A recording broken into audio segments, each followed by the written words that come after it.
Yeah. Well, good But it's evening, good to see everyone. you again. The time is 13 minutes to 8. We are going to go live in about 13 minutes time, and we are joined by a remarkable and illustrious panel from all over the world who we'll introduce you to in a few minutes time. But most importantly, for those people who kept Shabbat, Shavua Tov, Guten Wocht, we'd love to know where in the world you are. We've, to the panelists who haven't been on the panel before, we've developed an unbelievable following in places like Brazil and Argentina, Costa Rica, the United States, Canada, Saudi Arabia, United Arab Emirates. People tune in from throughout the world. We're big in Europe as well. This is going to be one of our largest panels that we've ever actually done. So we want to welcome everyone. It's amazing to see you all. In the chat section, please tell us where in the world you are. I see we've already got some people in Southern California who told us. We've got lots of people in Toronto. We see the Joffies are in Toronto, some people in Cape Town. Lorraine Siv is in Cape Town. We've got in Netanya, we've got Elaine and Sam. And if you guys look in the chat section, you'll see from all over the world where people are greeting us from. Renana, Delray Beach, Cape Town, the Sifrins are in Cape Town. We have people in Florida. Ari, you have to tell us if that's Florida in Gauteng or if that's Florida in the United States. And we have people in Lucia. I see lots of people in Texas, Durban, Gallo People have joined us from all over the world. Currently on Zoom alone, we have about 1,500 people watching us on Zoom. And an interesting thing, we believe we are in fact running the biggest Zoom panels in South Africa at the moment. We think our content has been absolutely remarkable, and people are talking about us because there is literally no one who is attracting the sort of audiences that we are to this alternative to normal television. So Derek, I'm terribly sorry. We don't want to actually put you out of a job. No, you're right. But that's a big audience, Howard, because I've been doing property webinars. And they started off, with some good figures, but recently have dropped to like 200-300. So what you're getting here is amazing. Shows you the interest, and it's worldwide, which is fantastic. Which is really fantastic. Now, Derek, people will hear your story a little later, but I think a lot of people have sat next to you on aeroplanes. And told me their stories. But also, you're a very large man. It is very hard for you to fit into an airplane seat. How tall are you? And they used to call me the Kalahari Kid. A long stretch of F4. I'm actually 6'6". My goodness, that's really, really tall. We should compare probably heights, but my guess is the shortest person who's joined us this evening could very well be Martin Sweet. Martin, good evening to you. Hi, Howie. Thank you so much. Nice to see you all. And Derek, great to see you again. Great to see you again, Martin. Wow. Been a while. Martin, you are a short man, but a man of great stature. But what the other panelists don't know is that whatever we do, we try to add in some good. So in fact, Martin, tell us a little about what you're doing at your webinar. We're going to tell us more shortly after 8 o'clock, but you're with Prime Stars. You've been with Prime Stars for quite a while. Tell us about what you're actually doing and what the organization does. And we're going to recap in a little less detail just after 8 o'clock as well. Well, thank you, Howie. Well, Prime Stars educates 90,000 learners a year. We educate learners in maths and science, financial literacy, career guidance, entrepreneurship, across the country. And we bus learners in on a Saturday and Sunday. And we'll be able to do this again from the middle of September. As you know, private schools are using technology. Public schools are facing huge difficulties with connectivity and data, with tablets. They don't have tablets. Teacher training is not up to date. There's been school vandalism and theft. So the Minister of Basic Education has asked us once again to utilize cinemas, the big screen, to take learners through the maths and science program. And it's very exciting because they come to 10 sessions. We've been moving learners up by 20% across the board, and it's been very successful. Impact has been great, and we're able again to do it this year with particular reference to the matric class and saving the class of 2020. They've only had 4 months of maths education, and we're hoping that by coming to the cinemas, doing revision programs with us, and having some of the best teachers on screen, they'll be able to catch up and do better. So that's, and be COVID ready, you know. But Martin, very importantly, we're asking the question, can the class of 2020 be saved? Realistically, can it, or is this year a complete write-off? Well, I think, you know, we have to save the class of 2020. There's no option. We have to go about helping these learners pass, because next year, the classes are already 20 to 30 people in a class. You don't want 60 people in a class. And the matriculants are going back. They're back at school already. This was last week. There's a week where all the matriculants were there. Schools are working day and night to try and get their learners to pass. So my view is we can still save the majority of public school learners and help them pass. We have to. Well, you've got a webinar coming up, which we're going to talk about just after 8 o'clock, but thank you so much for joining us. Where's Nkosinathi? He was going to join us as well. Is he with you? Right here, and he'd love to say hi and talk to you. Good evening, everybody. How's it, Howard? Thank you so much. Thank you so much for the platform. Evening, everyone. Evening, Nkosinathi, and tell us, so in your view, can the class of 2020 be saved? Absolutely. I think I agree with Martin. We have no choice. We're not saying that we're going to be able to change the entire status, but we've got to make an impact. We've got to make an effort. Our standpoint comes from the multiplier effect of not at least supporting the class of 2020 from public schools, that is. We know what happens if young people lose a year. We know the rates of dropouts. We know the multiplier effect of unemployment, not going into school, and long-term being dependent on government. And that's what we're trying to avoid to the best of our ability. So platforms like these are absolutely phenomenal and incredible. We do have some partners, but we need more to make a real impact on the ground this year. Great, guys. We'll chat to you just after 8 o'clock. But tell us, Martin and Nkosinathi, where are you joining us from? Where in the world are you guys? We are in Johannesburg, in Oaklands. In Oaklands, Crispy fantastic. And crispy and cold. Saxon, where in the world are you? In Cape Town, Howard. And I'd just like to say to all those, I hope you all had a good Shabbos. Thank you. Thank you so much. What's the weather like in Cape Town at the moment? It's actually quite wild outside. Lots of wind, and I believe a storm is on its way. But it sounds frightfully British to talk about the weather on an occasion like this. I'd like to say thank you very much for organizing it, Howard. Absolute pleasure, Saxon. We've got to... I'm delighted I have two of my stars on here, John Swain and Dave Kaplan.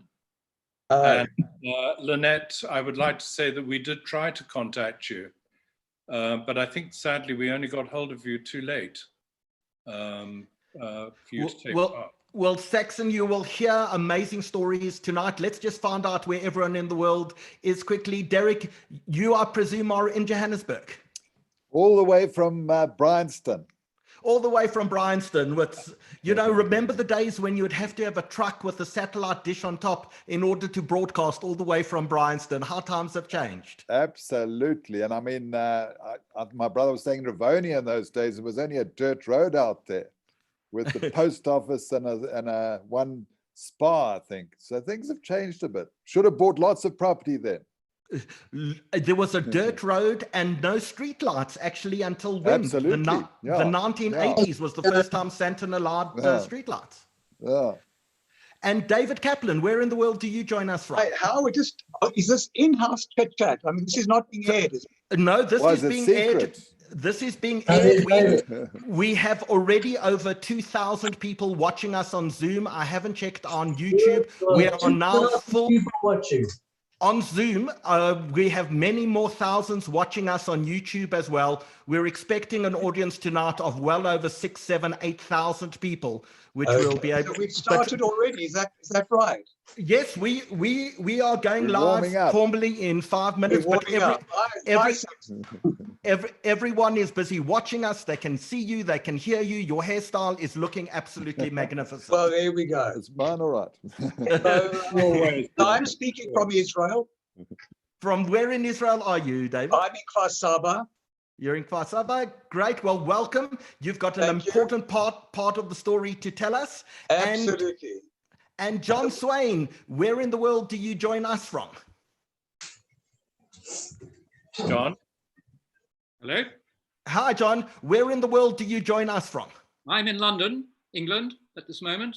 Fantastic. So given what Saxon told us, we feel morally obliged to ask you what the weather is like in London. I was going to say, Brett, I can tell you it's pretty gloomy here today, but it's been very hot during the week. 34 Of course, degrees. we in South Africa presume it's gloomy all the time in London. That's fair enough. I sort of share your view, actually. Lynette de Villiers. Howard, I think I'm the only one who hasn't commented about the weather. So it's very hot here in Israel, both climatically and politically. Are there protests against your prime minister tonight? Yes, in Kfar Saba tonight on the beach, about a kilometer away from us, over 500 as of an hour ago. Oh, wow.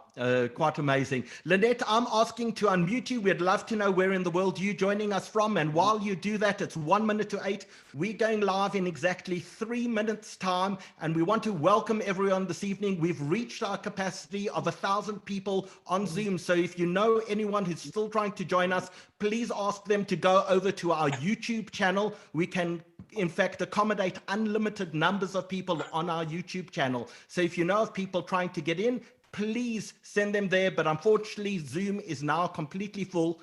Lynette, unmute yourself, please, please. Sorry. There you are, Lynette. Welcome. Lovely to have you with us. You join us from where in the world? Franschhoek, Cape. I presume that means you're close to some of the vines. And can you get us some alcohol to the side of the world? I'm afraid not. Sadly not. No. But after the show, we can arrange something. And also joining us this evening is Petter Krost-Maunter. So Petter, Yes. You are editor of the Jewish Report, the newspaper of which I'm chairperson. You see it behind me over there. But Petter, were you not Derek's boss? Well, I was kind of. She was. I was. He was. And he she was quite very tough nice- at times. I was. But I was kind too, I'm sure. No, she Derek- was great. Petter was absolutely great. She was tough, but she was fair. And I remember the only time she lost her temper a little bit was when I was playing a squash tournament in East London, and Petter felt that I should actually be in Joburg presenting carte blanche. Are you So a that's the only decent big difference squash? we had. Are you a decent squash player, Derek? Yeah, I used to play quite good league. Yeah, I played Joburg Second League and Durban First League, but not great shakes. You know, guy of my length trying to get around a court is not a pleasant sight, hey? Especially the guys who play those little drop shots. Now, Dave Kaplan, just before we begin, I see you logged in twice, which I presume means you've given your panelist details to someone. So I'm going to send one of you off into the audience. I hope I select the right person. If by some chance I select the wrong person, Dave, I'm going to ask you to rejoin again. Okay. You might all disappear. Yep, I selected the wrong Dave Kaplan to send into the audience. So I'm going to now bring Dave Kaplan back. I think it's much better being a guest on these Zoom webinars. But having to fight the switchboard there. It's not so easy, let me tell you. I'm sure.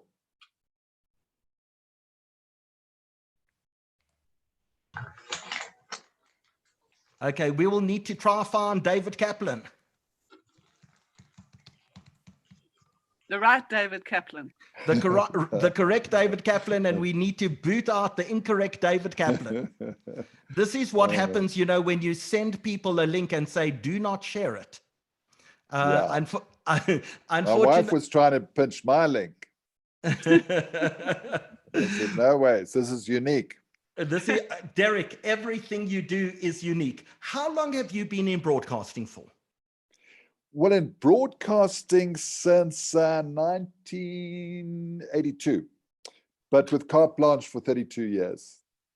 Wow, that's and this started is at the age of 16, Howard. Carte blanche is surely the longest running program on television. Yeah, I think it is. I think somebody claimed that Noord for Noord had been going longer, but I don't think they had a continuous run.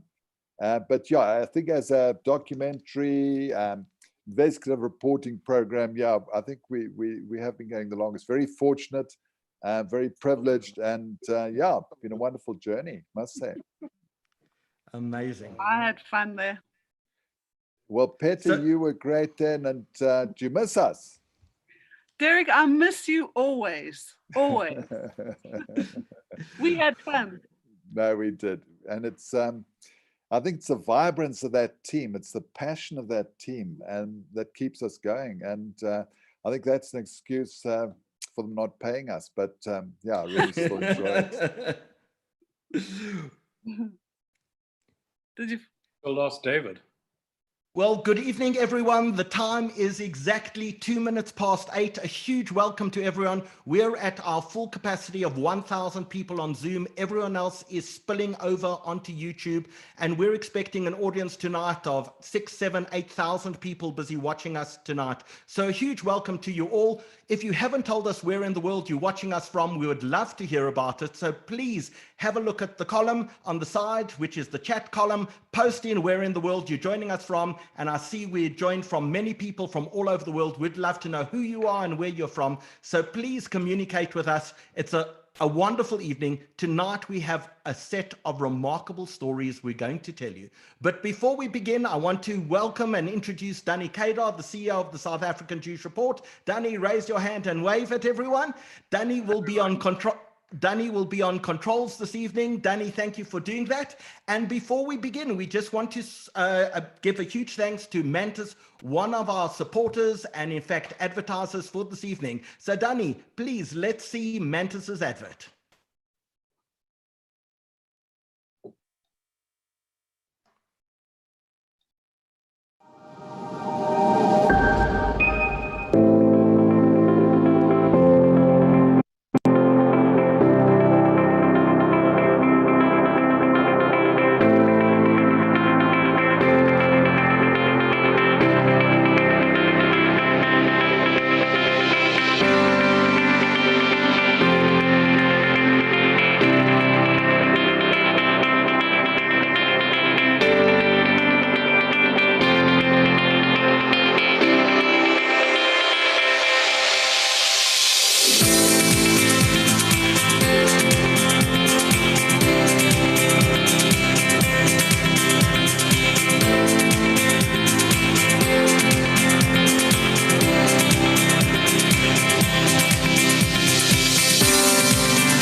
Thank you to Mantis. Really appreciate the support that you've shown us during this time period. A huge thank you to everyone who's joined us this evening. As we mentioned before, if anyone is speaking to you and telling you that they can't get into Zoom, that is correct. We're at our capacity of 1,000 logins, about 2,200 people on Zoom. Everyone else is in fact spilling over onto YouTube. So if anyone asks you, please tell them to go over to our YouTube channel. It's the SA Jewish Report YouTube channel, and you'll be able to continue to watch us there.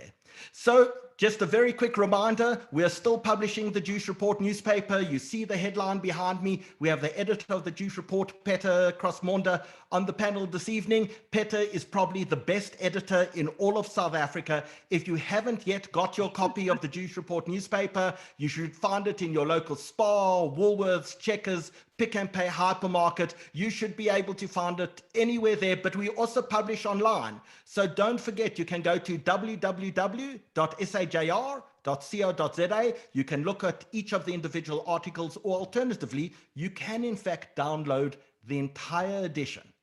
Also, very importantly for everyone to realize is that we're in the season where we're looking at nominations for Jewish Achiever Awards. So the Jewish Achiever Awards is our big fundraising charity event that's going to be taking place just after Sukkot this year. And we are looking for nominations for the 9 categories that we have. So you'll see adverts all over the place, but the place to go is to www.JAA2020, which obviously stands for Jewish Achiever Awards 2020.co.za. And you can nominate people, whether it's Lifetime Achievement Award or Woman in Leadership Award or Entrepreneur Award or Humanitarian or Community Service. All of that, all of those nominations, you can in fact get back, you can in fact be able to see there. And I see David Kaplan's having some difficulties getting hold of us. So Danny, I'm going to ask you to resend a link to David Kaplan in one moment time. But I also want to thank tonight, I want to thank a new member of the team, and that's Pam Roberts. We've been doing a lot of video editing. I've been attempting to do video editing with absolutely no skill whatsoever. And Pam Roberts, in fact, has volunteered to do an amazing amount of video editing. And so a huge thank you to her. You're going to be seeing all of her work this evening. Pam, a huge thank you for what, in fact, you're doing for all of us.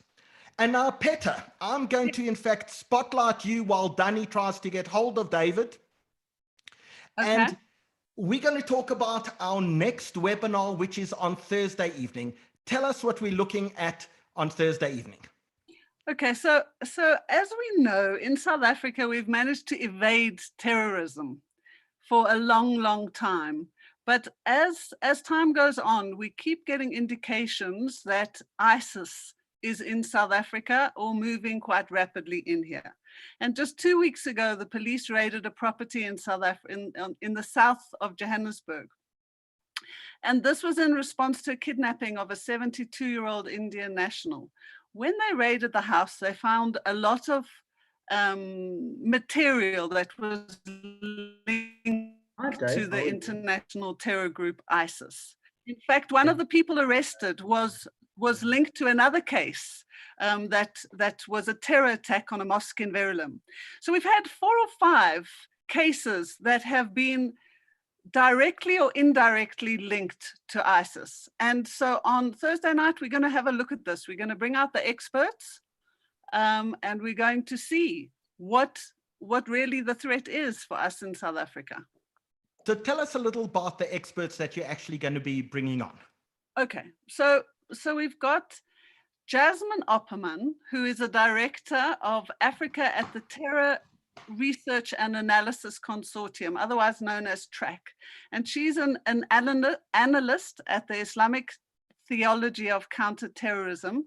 And she's really, this is her expertise. This is what she knows about. And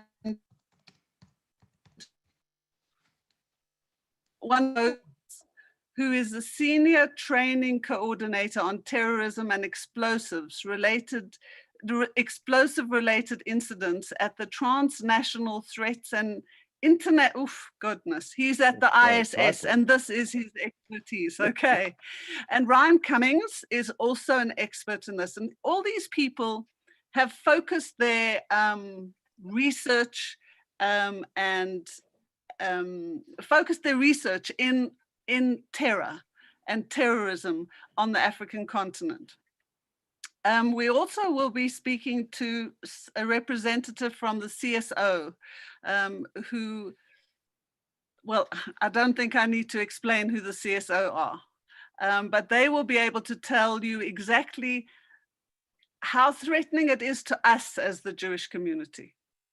Fantastic. So Thursday evening, 8 o'clock, we're going to be talking about ISIS in South Africa, a really important topic. Peter, thank you so much for that. Really appreciate it. We'll see you again on Thursday evening. Great, fabulous. And now, let us explain to everyone that at the bottom of your screen, you will see a number of buttons, and one of those buttons says chat. What we've done is really we've created a town square where people can come and complain and kibitz and talk to each other and participate and busk and sing and have a virtual cup of coffee. And that's in the chat button over there. So if you're on Zoom, please feel free to use the chat button. If you would like to ask a question to any of our panelists, you will see there's a Q&A button at the bottom of the screen. Please feel free to use that Q&A button as well, and we should be able to answer or ask your question to any of the panelists on the screen as well using that Q&A button. If you're on Zoom, Danny Kadar will in fact be watching the questions on Zoom and hopefully bringing them over on YouTube. If you're on YouTube, Danny Kadar will be watching the Q&A section there, the comment section, post a question in there. He'll bring it over to Zoom, and let's make sure we can have a decent conversation as well. And with that, I would like to, in fact, welcome Martin Sweet. Martin, you're with an organization called Prime Stars. You're sitting there with Nkosinaki, and you, in fact, are trying to save the class of 2020. Won't you tell us about it? Well, good evening to everyone watching tonight. And thank you, Howie, for giving us an opportunity to talk about a webinar that we're going to be holding on Thursday, the 13th of August at lunchtime from 1 to 2, focusing on saving the class of 2020 with the Minister of Basic Education and prominent business leaders from a host of major companies like Sanlam, Omnia, Sazria, Celsea, Bidvest, and Discovery. The webinar will focus on the challenges faced by public schools, connectivity and data. They don't have data. They have no tablets or very few.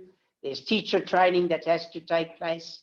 There's school vandalism and anxiety and depression amongst the learners. And all this goes to exacerbate inequality in the schools. Now, as you know, Prime Stars uses cinemas, Ster-Kinekor cinemas, as theatres of learning. We've been in operation for 12 years. We bus learners on weekends, Saturdays and Sundays. Last year, we touched the lives of 90,000 learners, and we focus on financial literacy, career guidance, entrepreneurship, and maths and science. Now, the private sector who support us, they get BE accreditation, socio-economic development points, enterprise development points, and they get an 18A tax deduction if they support the Youth Start Foundation. So we take care of social distancing in the cinemas. We offer the learners PPE. We ensure that they're all sanitized. And basically, the cinemas are air conditioned. So please visit our website at www.primestars.co.za if you'd like to support this worthy cause and help us in creating opportunity for sustainable change in the education space to build a more prosperous future for the generation of tomorrow. That's really, I'd like to hand you over now to Nkosinati Mashwana, who's the head of the Youth Start Foundation. Thank you, Martin. Thank you, Howard, and good evening to everyone. I know we're on limited time, so I just quickly like to mention that the Saving the Class of 2020 campaign is a full math and science curriculum program focused on matriculants from public schools. Our efforts are to support as many young people as possible. We currently have 20,000 seats available nationally, and we'd like to bring more young people into this process to do our best in ensuring that the pipeline of critical skills in South Africa continues to be supported and supplied into. Our work is social compact, and for anyone who's looking to support us now and in the future, there is a wallet doc link right up front at the moment, but we would love for you to join us on the webinar on Thursday next week in Saving the Class of 2020, which is a public-private partnership. Then please do join us on our website, check us out, and thank you once again to the Jewish Report and to Mr. Saxton for this fantastic platform. Everyone, please enjoy your evening. We're looking forward to it ourselves. Thank you. Thank you so much, guys, and really appreciate the amazing work that you guys are actually doing. Danny, if you will stop sharing your screen, that would be very helpful. And just before we begin, we'd like to show you the final advert for this evening, and that's in fact from Switchmark Technologies.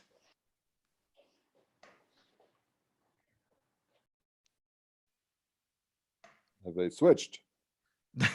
They're trying to switch.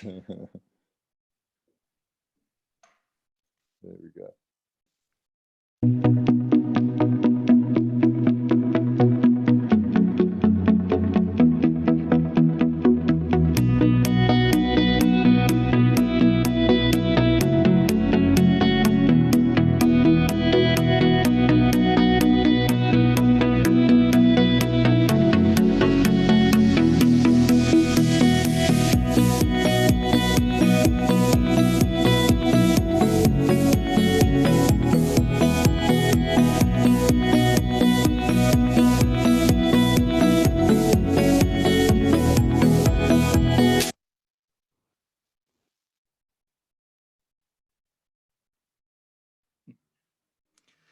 So much for technology, hey? That's what makes webinars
Thank you, Danny. Thank you so much. So good evening to everyone and a huge welcome.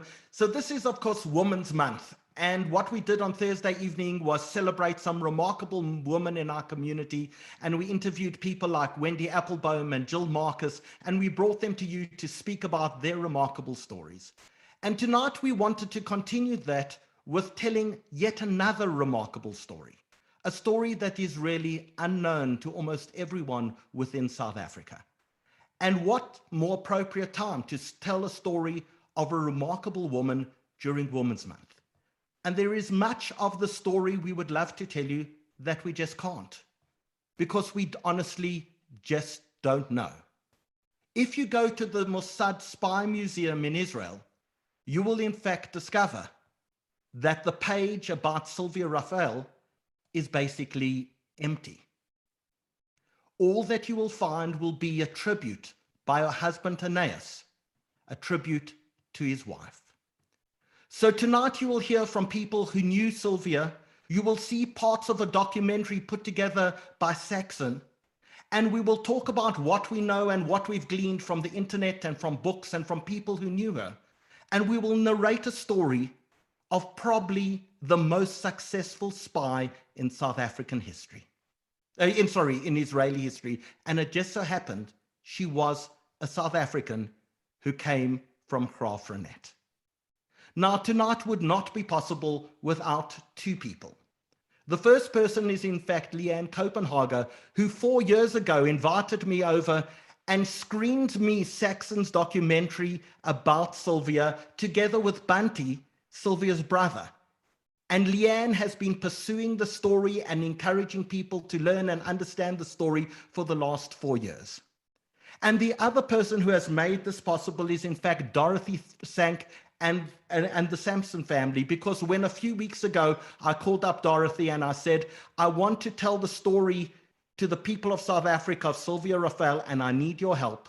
Dorothy did whatever it took to make sure that this evening we would be sitting here tonight. And so I want to start off by asking the people on our panel what their connection, in fact, is to Sylvia. And Derek, let's start with you. What on earth are you doing on this panel? Good question, Howard. And yeah, it goes back to growing up in Bulawayo. And I think I was about maybe 8 or 10 years old. And as kids do, you rifle through your parents' drawers to see what's in there. And there I saw a little note about a change of name, that the family name had been changed from Raphael to Watts. But for those who are like myself, I never say I'm old, I say I'm chronologically gifted. So those who are also gifted, well, remember parents then didn't talk a lot to their kids. And it's just amazing that my father, Basil, who was the most amazing father, supported me in everything I did, never once discussed his background, never discussed his family, not once in the time that I knew him. And eventually, after many years, I spoke to my brother, I saw this change of name. And he said, yeah, no, he was actually born Roy Raphael.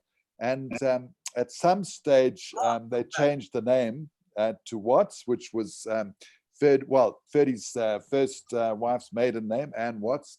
And yeah, that's how it happened. So it was just one of those big secrets in the family. It had nothing to do with her being with the Mossad. It was just, I think that my father fell out with Ferdy. I've spoken to Bunty about it. I spoke to Sylvia about it. Just to be honest about it, the story came through my mother that when Roy was born, he went back to see Ferdy, who'd fallen out with, because obviously he'd remarried and left his first wife, which is my father's mother, and took Roy there to see Ferdy. And Ferdy kicked him out of the house, didn't want anything to do with him. Now, that's that side of the story. But what I've found is from Bunty and all the family that there are different versions, and you can understand that, Howard. We knew Ferdy Raphael at different times, and so there are different stories. But that's the relationship. And so tonight we're talking about Auntie Sylvia. We're talking about Auntie Sylvia, but there's a big gap between that conversation with my brother then and him telling me that we were Raphaels, and that she was with the Mossad, she was a spy. And between that and me eventually meeting up with Sylvia, but maybe we'll tell that story a bit later. I don't want to hog the show, so to speak. I'm sure we will. David Kaplan, welcome back. Nice to have you back with us. We've got the real David Kaplan with us this time. Right. David, how on earth did you get alerted to this story? Okay, before I answer that, let me just preface by saying the following. People come to webinars because they're informational and they expect to be informed. And I do suspect that people will leave tonight's webinar with more questions than answers. And I think that's only right, because we are dealing here with the furtive world. And sometimes it's important, in the words of the great architect Mies van der Rohe, that less is more. I have a friend who's in the Shabak, or was in the Shabak, and I'm dealing with daily terrorism on the streets of Israel. And if he had a good day, the next day you would read nothing. And if he had a bad day, you would read something. So often it's more important that we know less than more. And therefore, I think that we're going to leave tonight's webinar not so much with knowledge of operational detail, but a sense of who Sylvia Raphael was. Who was this person? What kind of a person was she to become this incredible person, so committed to the salvation of the Jewish people and Israel? Having said that, let me answer your question. How did I come to be involved in the Sylvia saga? I'm a journalist. In 2005, I opened up the newspaper and I see they tucked away on page 3 very inconspicuous, a brief article, no photograph. And he talks about a funeral that happened the day before at a kibbutz, Ramat HaPovesh, only 4 or 5 kilometers of where I live in Kfar Saba. So there is my initial interest. I then see that she's from South Africa, being a South African, more interest.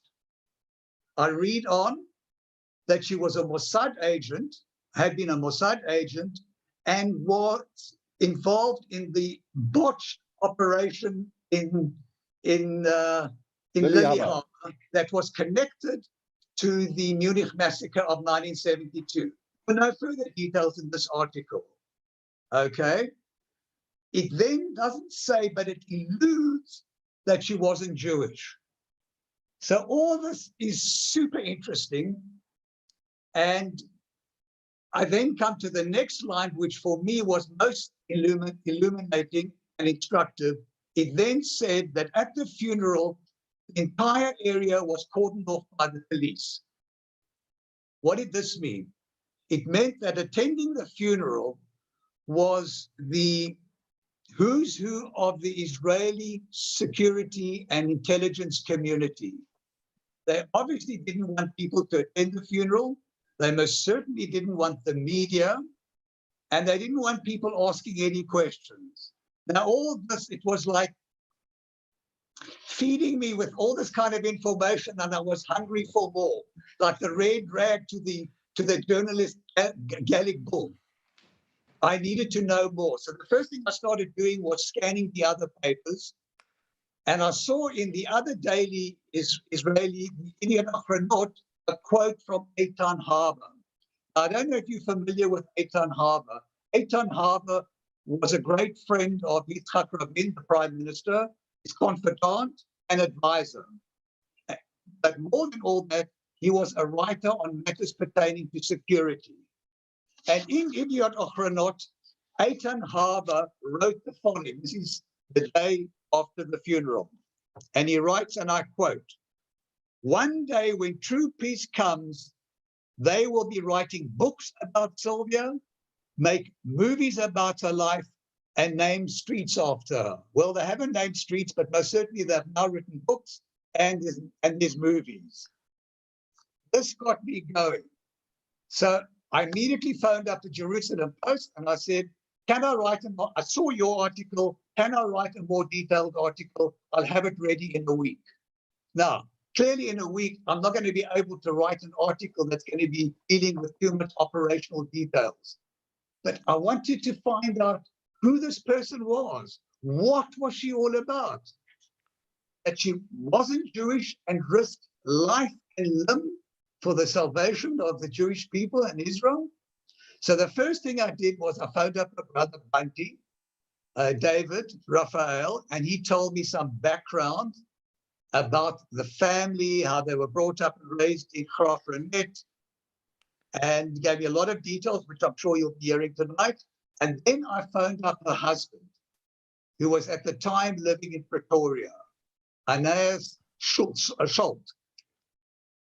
Now, not only was her husband, Anais was her lawyer at the trial in Norway, who defended her, and he must have been a very good lawyer because they were fearing a life sentence, and she only got 18 months.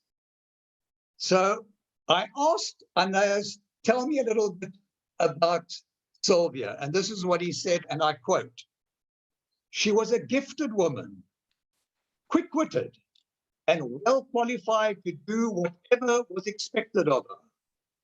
I still do not know as her lawyer and as her husband what she had done prior to the business in Norway." I like his choice of words, business in Norway. She was a consummate professional. She would never speak to me about her Mossad past. All I know, it was extremely dangerous. And dangerous it was, because she went into that furtive world. And I submitted my article, it appeared a week later, and that was the first of many articles that I had written.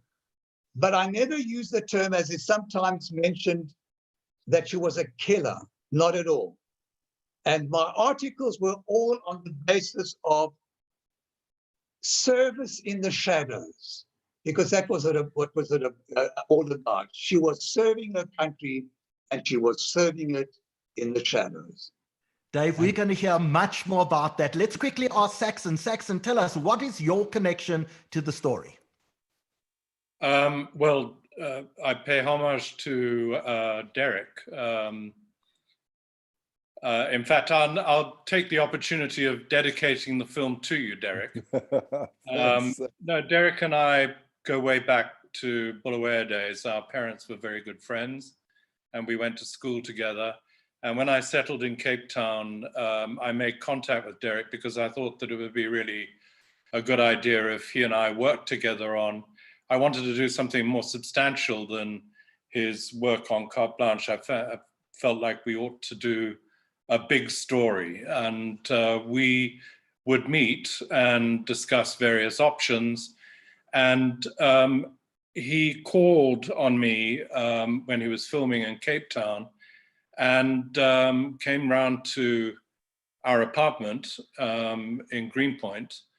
And while I was fixing him some coffee, I think it was more than coffee, Saxon. I think it was more than coffee. All right, Derek, don't split on me. Anyway, he looked up at the bookshelf and said, "My goodness, I didn't realize you're Jewish, Saxon." And I said, "Well, I'm not." He said, "Well, why have you got the Jewish Book of Why on your bookshelf?" And I said, "Well, my partner's Jewish." And he then started to talk about his aunt, and he divulged that he had found out through this very complex Nabokov-like family history, and revealed that his aunt had worked for Mossad. And I believe, Derek, I'm not sort of quoting a myth here, but you did mention that just before she was dying, you really wanted to know the depth of her work. And she beckoned you over to talk to you and said, "If I told you, I'd have to kill you." Not far from the truth, Saxon. Thank But you. in fact, my brother was going to actually write her memoirs. Roy, Yeah, well, you met Roy, and and actually Bunty reminded me of that yesterday, that she was going to tell Roy her life story, but I think we all know it wouldn't have been the full story. Well, you know, I think that my film comes pretty close to covering her narrative. You know, David's quite right that you can't know everything and you can't find out everything, but you know, we found out a substantial amount. My biggest problem, referring to Dorothy Sank and of course Len Sank, is that when I pitched the idea, I found that I was immediately funded and had to get going because Bunty was going to an old school reunion at Graaff-Reinet, and I thought that would be an opportunity to film with Bunty, showing us where they were brought up, and also that Bunty, in many ways, whichever way you cut it, was sort of kind of his sister's repository. You know, he knew more than most people about what his sister got up to. So Saxon, let's leave it there because we're going to come to many of those stories in a few moments, but let us introduce one or two of our other guests. So joining us from London is in fact John Swain. Now John, people don't realize, but you are probably one of the most famous journalists in the world. In fact, the Killing Fields movie about Cambodia, is that not about you? Well, it is about me, but it's about, more importantly, it's about New York Times correspondent Sidney Schanberg. I mean, it's really his story, and his Cambodian interpreter, Dit Pran. I'm a character because I was there at the time, and so I'm played in the film. I'm the person who tried to save Dit Pran's life by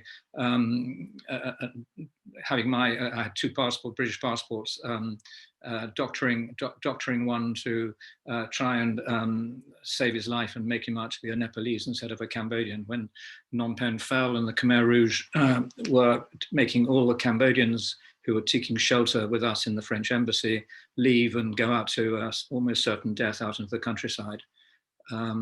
So that was my time in Cambodia.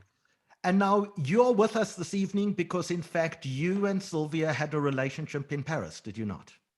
Yes, we did. I mean, to put it very simply, and I hope not crudely, I was in fact, I suppose, unwittingly a victim of a Mossad honey trap. I met Sylvia as a very young journalist in 1969 when I was working in Paris for Agence France Presse.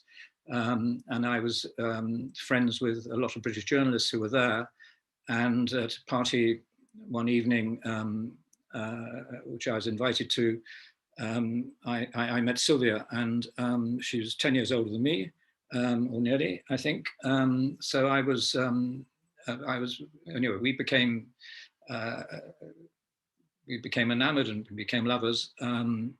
But I had no idea that she was Sylvia Raphael, of course, because she was posing as a Canadian freelance photographer called Patricia Roxburgh.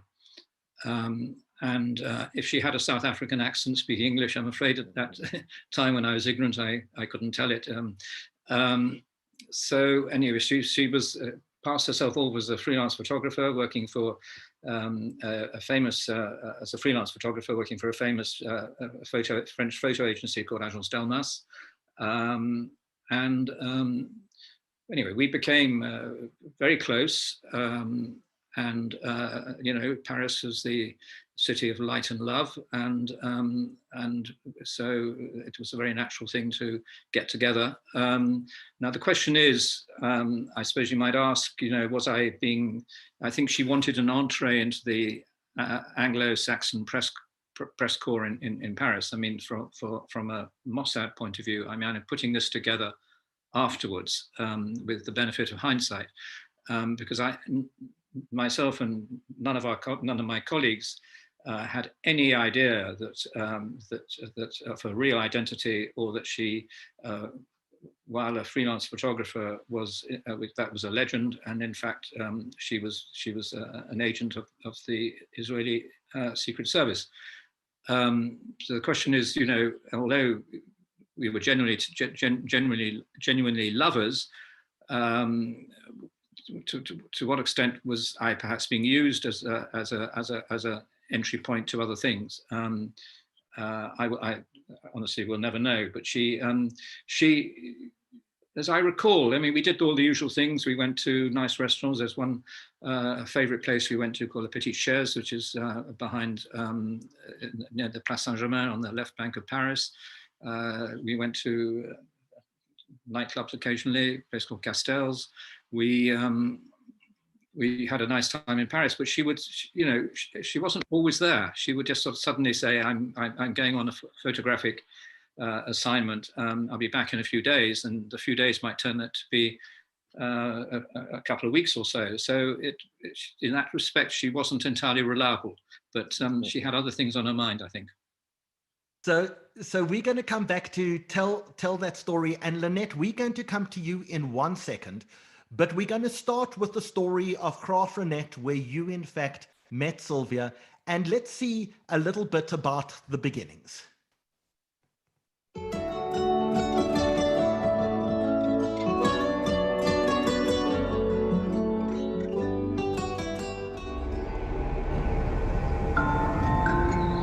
Born in Graaf Reinet, a small but wealthy farming town on April Fool's Day in 1937, Sylvia Raphael was reared familiar with this vastly beautiful but harsh landscape of semi-desert scrubland. Sylvia was also becoming familiar with other imagery, news from Europe that told her she was living in an age of terror. This is where Sylvia's story begins. Her mother ensured Sylvia was raised within a strictly observant Dutch Reformed household, yet her father was Jewish. It's your church. My church. Sylvia's church. As well, she got baptized here and confirmed. This is the Graaf Reinet Advertiser, the local newspaper. My father was editor. He also met my mother. My mother was a secretary here. He was not a Zionist. I never heard a Zionist thing out of his mouth in my life. But it was whispered he was an atheist. Sylvia graduated as a teacher, yet longed to be an actress. She became engaged to Tony, then a manager of a provincial Southern African hotel. Tony was transferred to London, and Sylvia accompanied him. She got a job as a secretary in the city. She noticed with alarm that what was regarded as social drinking in Southern Africa had for Tony become heavy drinking. She broke off the engagement. Tired of English weather, and like many young people in the early 60s, she was drawn to a more equitable life among the kibbutzim in Israel.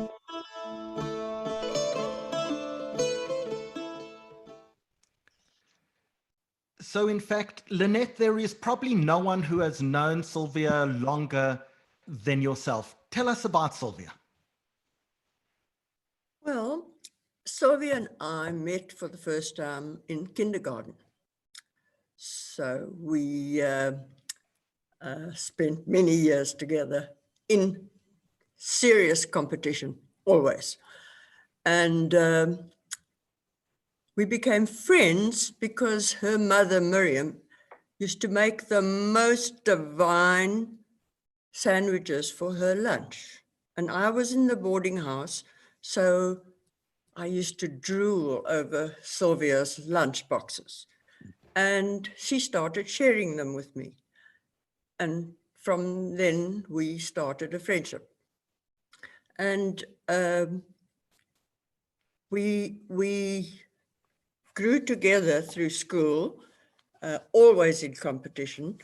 And part of what I'm going to tell you later will be the things that she got up to at school. So what was she like? Well, she always was different. She was different. She was taller than most of the girls. She was striking, very striking, long black hair, always flowing around. And she had a repartee of note, strong, very witty. She had an answer for everything, pulled the legs of the nuns like nobody's business, and kept everybody in fits of laughter during class and everything, as she did eventually in her own trial. She kept the whole court in fits of laughter. So Bunty told me a story that although they were members of the Dutch Reformed Church, she was in fact sent to Catholic school, and that she would arrive late for school every single day, and the nuns would berate her, and every day she would come up with a new amazing story that the nuns finally just gave up because these stories were so fantastical that the nuns actually enjoyed listening to the stories of why she was late on that occasion. Absolutely, that's exactly what I mean. She always had an answer, and she was always very funny and kept everybody entertained. So you and Sylvia, in fact, worked at the movie house together. Sylvia's father, Ferdinand, in fact, owned the movie house in Graafrenet. Was that correct? He did. Sylvia's father was a strict, highly educated Jewish gentleman. He didn't get himself involved in us children at all. It wasn't part of his thing. He didn't really get involved in anything very much. He had his own, he was involved in his own things. And he was 20 years, I think, older than Sylvia's mother. And she did all the running around and so on. She was an Afrikaans girl. The fact that both Sylvia and I were at a Catholic school had nothing to do with being Catholic. It had to do with whether you could get a place in there was only one other English-speaking school. And even though Sylvia's mother was Afrikaans and she got, as you said, baptized and everything else in the Dutch Reformed Church, she was not she did not stay Dutch Reformed as a religion, Sylvia, I mean. And she certainly wasn't Catholic, as I wasn't either. In my case, it was a question of, we lived on a farm, we arrived in the area, I needed to go to school, and I couldn't get a place at the Union High, which was the only English-speaking school, so I ended up at the convent. And well, it was a very lucky thing for both of us. I can't remember the reason that she ended up there, but it had nothing to do with religion at all. In the end, when she went to Israel, it was because she went to look for her roots. So after university, she wanted to go and see. She identified with her father far more than with her Afrikaans heritage. Maybe Banti disagrees with me, but that's certainly what I found. And so she went to work on the kibbutz. That's what she wanted to do, and got herself headhunted. Lynette, one of the things you told me is that the two of you, in fact, worked at the movie house because you like to look at the boys. Well, that is true. We did. We used to take every opportunity, because her dad owned well, it wasn't called a movie house in those days, it was the Bioscope. So we took every opportunity to go and work behind the counter at selling tickets, movie tickets. And it was to see the boys. And yeah, and we used to do that. And we were movie crazy, absolutely movie crazy, as I think lots of young people were in those days.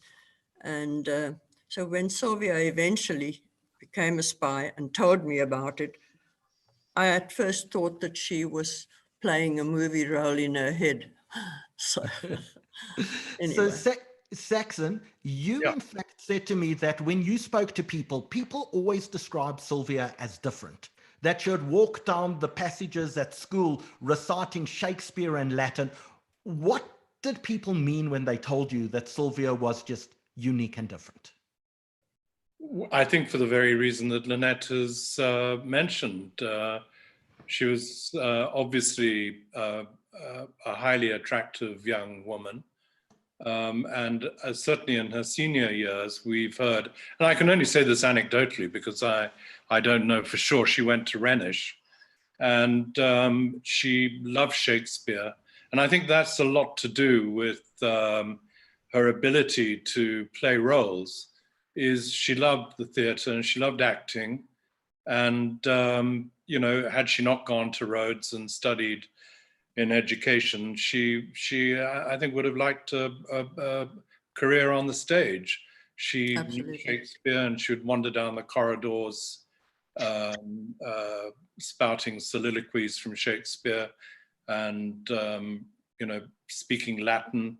But I don't think that she was ever a show-off. She was just charismatic. So one of the things, Melanie Halberstadt, who is now Melanie Brook and watching us in Israel, Melanie Brook, and she told me the story that they were, of course, at school together, and that Melanie's father, in fact, was the most religious Jew in Graafrenet.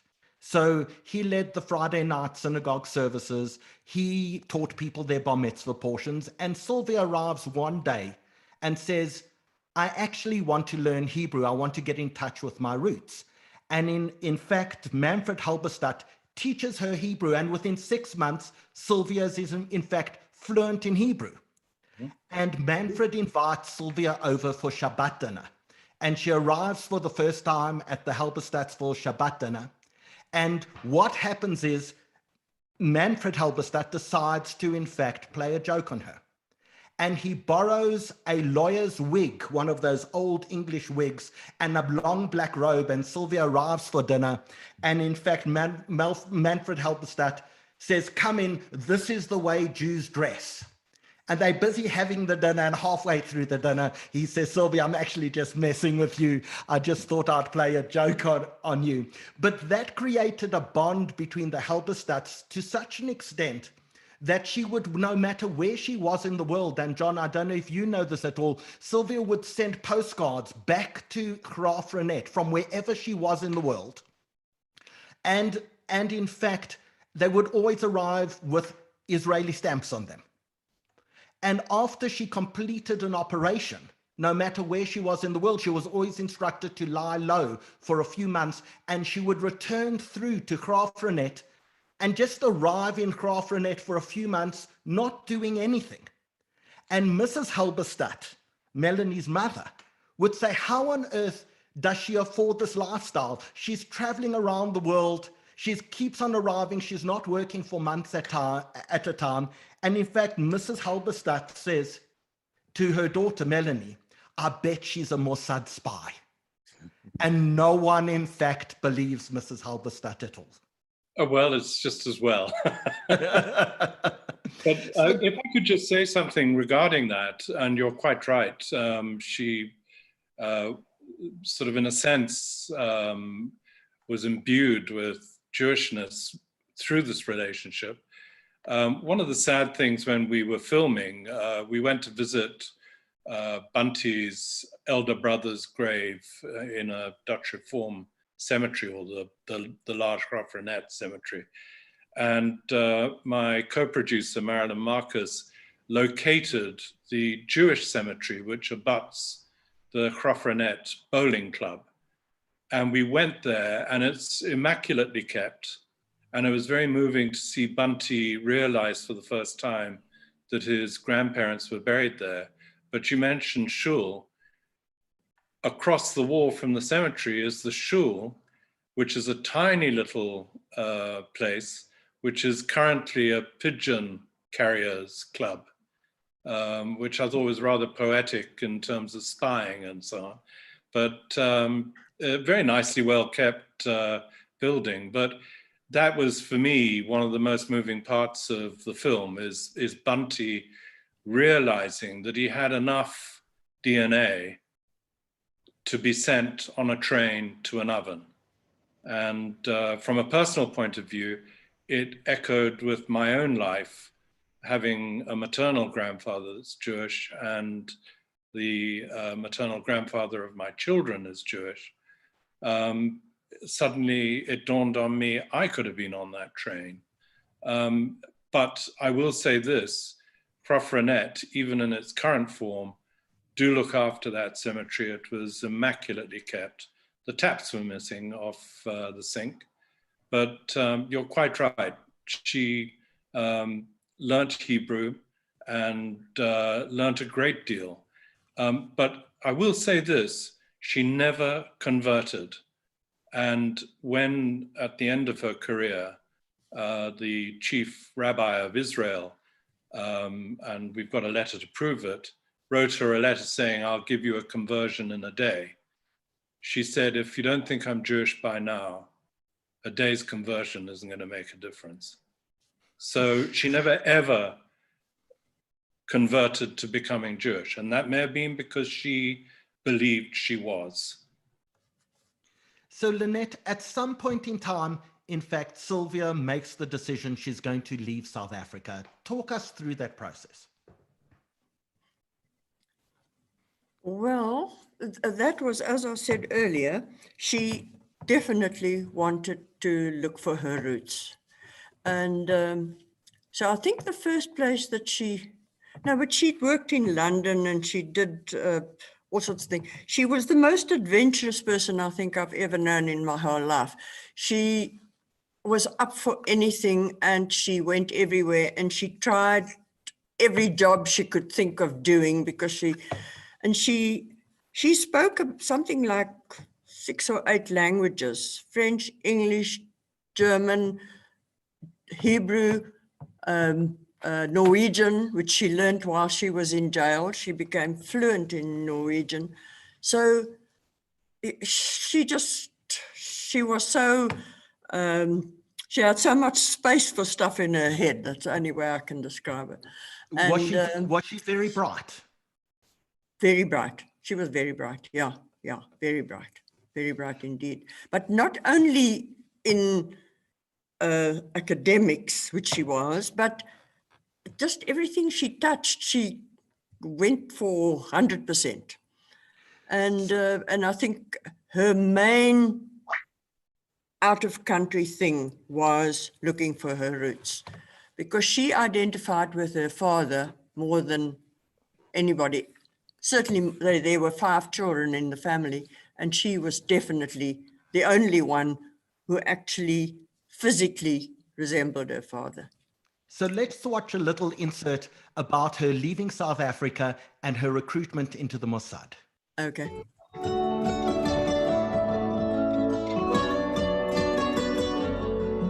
To escape the austerity of life on the kibbutz, a girlfriend suggested they spend a weekend in Tel Aviv, where they could meet up with friends to drink and dance. One of these friends worked for an obscure organization called Unit 188. Sylvia was of professional interest to him.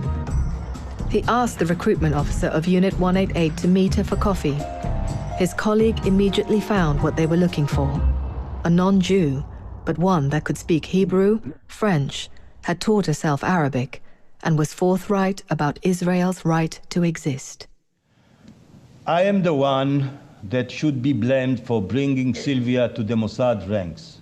After a few discreet meetings, I got the impression that Sylvia is a potential candidate. She underwent a series of tests, and the recommendation was to put her through training period. They trained her as a combatant, getting her to infiltrate perceived enemy territory, then leaving her to find her way back alone to safety. It was apparent she wanted adventure, yet had a sharply honed instinct for survival.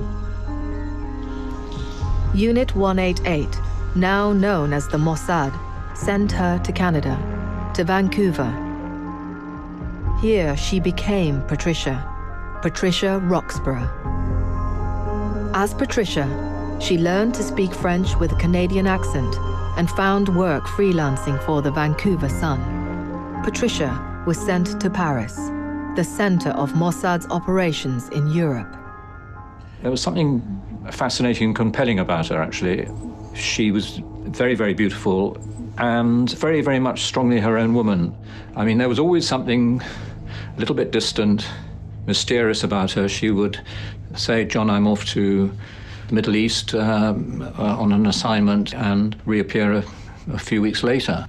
Her intentions were not entirely, how would one say, straightforward. There was something else behind it.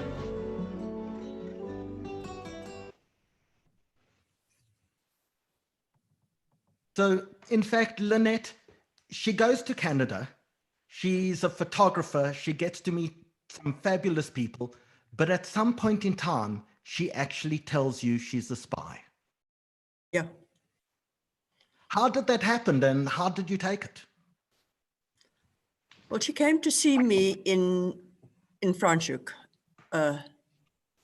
No, I'm wrong. She told me when we were still living in Johannesburg. And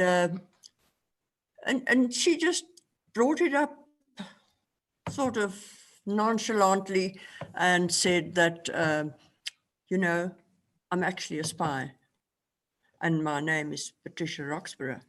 And I'm actually living in Canada, even though you think I'm sitting in Israel. And I must admit, my immediate instinct was that she's playing a role. You know, she's talking nonsense, she's playing a role, because she loved acting and she loved, you know, that kind of stuff. And it took her a little while to persuade me that she was genuine and that it was the truth. But she made me swear on my grave that, or somebody's grave, that I would never tell anybody. And I never even told my husband, because she was always terrified of reciprocations from the other side. So obviously I never spoke about it, and which meant that when she eventually got arrested in Lillehammer, I wasn't as shocked as I would have been had I not known about that in the first place. Yeah. So Dave, what do we know about Mossad recruitment of people in Israel? Is that a common thing? Is this a unique experience? It's not unique. I mean, I must say, a lot of us go through that same experience. If you English speaking and you immigrate to Israel, and you're at an absorption center, many of us are called, and it is quite interesting that in the movie, which Saxon has over there at the place in Rehov Allenby, where she was recruited, I'm familiar with that place because, like many of us, we were called to go there and be interviewed. So it's not uncommon for the Mossad to zoom in on people that have immigrated or have come to Israel and see whether they have the credentials, the talents, the expertise, whatever, that they can use. And that's how it happens. Now, it's clear that Sylvia, when she arrived, she went to a kibbutz called Gan Shmuel, which is just north of Hadera. And it's quite interesting because you say whether she spoke Hebrew or didn't speak Hebrew, but it's not clear that she learned Hebrew in Graaff-Reinet, because certain people from the kibbutz that were interviewed afterwards, in hindsight, have remarked that when she was on the kibbutz, she pretended not to know Hebrew. And they realized afterwards that she was understanding the instructions that were given to her, and nevertheless pretended that she didn't understand. So she was obviously quite brilliant at subterfuge and playing various roles and pretending to be whatever she needed or wanted to pretend. Exactly. So, I mean, she was, as her husband said, the consummate professional. So, But John, yeah. Sorry, Dave. I wanted to bring in John Swain now because, John, you told us you met her at a party, she seduced you, you became lovers, you're living in Paris. Tell us what Europe was like at that time. At that point in time, almost the PLO has moved some of its war. They've been expelled from Jordan. They've moved some of their war into Europe. Their planes being hijacked, their terrorist attacks taking place in Europe. It's that background that Sylvia now moves from Canada to Paris, meets you, moves in with you. Well, yes, I think that Paris was became the Mossad hub, but also it was incredibly important for the PLO operations, and that there were sympathizers in Paris. Obviously, there are a lot of Arabs in France. There'd been the Algerian War, and it was a very important center. I mean, I was working as a journalist on France Press. I wasn't involved in. I was working as actually on the English desk, so I was not doing a full-time sort of journalist job of traveling around. Although I was also working as a freelance for a British newspaper, which I think attracted Sylvia because I was quite adventurous and wanted to be a foreign correspondent, and went off to Africa and to Chad, which I can talk about a bit later. But it was something which Sylvia noted. But there was no. I mean, she talked to me about the Middle East, and I think, and I remember her, but in a sort of general way, and saying how fond she was of the Arabs and all those things. I mean, and so there's no hint that she was on one side of the Arab-Israeli conflict, which had been. I mean, in '68, of course, there'd been the Six-Day War. That's when I first moved to Paris, and so there's the whole sort of aftermath of that. But of course, France was also bogged down at the time, obviously with the student uprising and this, that, and the other. And talking to subsequently French intelligence officer who became a very high-powered French intelligence officer, long retired now, he said that the French didn't actually put, at that time didn't have the financial resources to watch potential Arab terrorist operations in France. They were busy with other things. Obviously, it was the Cold War.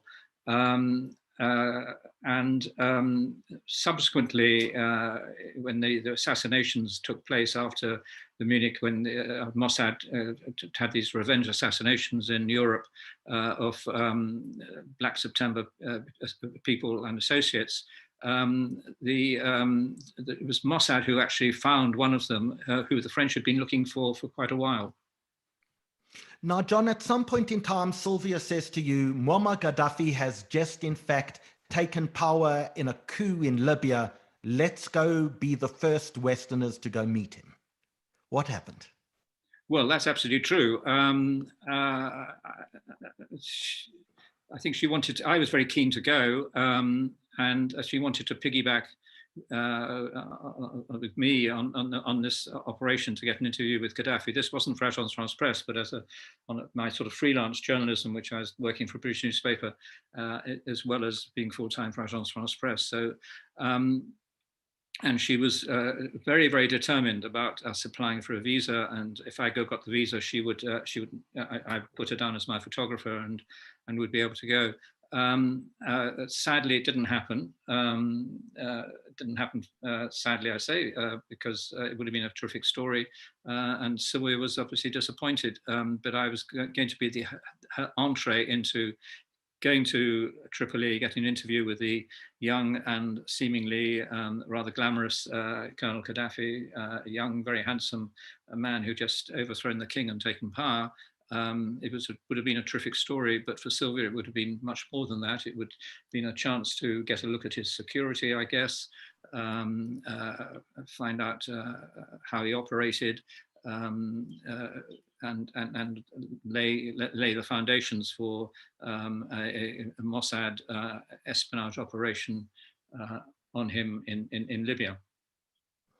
So now, John, when Sylvia would say to you, I'm just hopping off to the Middle East, I'll be back in a few days, and she'd come back a few weeks later, where did you think she was? And did she ever tell you what countries she had been in? Well, she said, yes, she had been in Lebanon. I don't think it really got much further than that, as I remember. She was very, very discreet. And as I said, there was an age difference between us. So I was younger and a little bit infatuated with her in the sense that I just learned not to ask too many questions. I was very happy as things were. So I can't really shed any light on that, but you know, she was away quite a lot, and quite suddenly would just sort of vanish.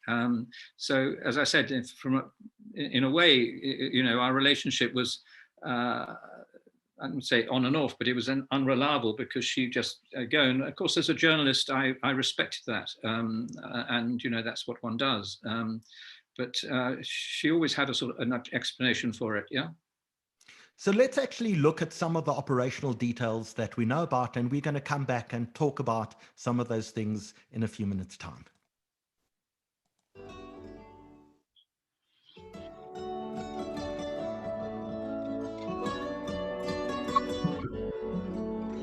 אני יכול לומר בקלות רבה מאוד אחריות רבה מאוד, שהיא הייתה מהלוחמות היותר מוצלחות של המוסד, השתתפה במבצעים רבים. She joined a well-connected photographic agency, the Dalma Agency, known for its sympathetic views of the Palestinian plight.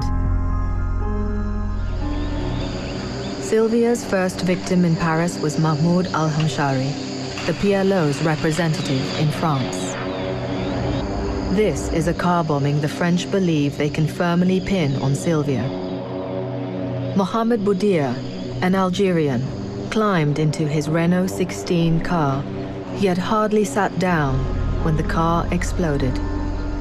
Patricia passed herself off as an ardent supporter of the Arab cause and got easy access to the most difficult places: Cairo, Mogadishu in Somalia, Eritrea, Djibouti, Beirut, and most dangerous of all, Damascus in Syria. There was a Syrian episode, and that scared the hell out of me because that's one country you don't want to be caught in. Eli Cohen, the revered Mossad spy, was so convincing He was appointed by the Syrian regime as chief advisor to Syria's Minister of Defense. His purpose uncovered, he was publicly hung. The Mossad played an ace hand. Sylvia was sent to Damascus as his replacement. The Syrians would never suspect a woman would be up for this kind of assignment. And who's she with there? A Bedouin family, yes. She assimilates rapidly into any culture. Yes, that's Sylvia and the Queen, Hussein's wife. Well, he's dead now, the older Hussein. King Hussein. Of Jordan. Yes, yes. But what was she doing there? Babysitting. They asked her to babysit the kids.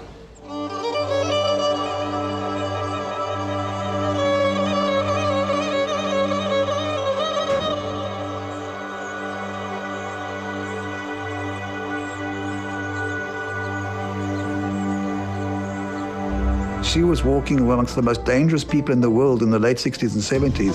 If she had to pull this off and not lose her life, she had to fool the best, and she did.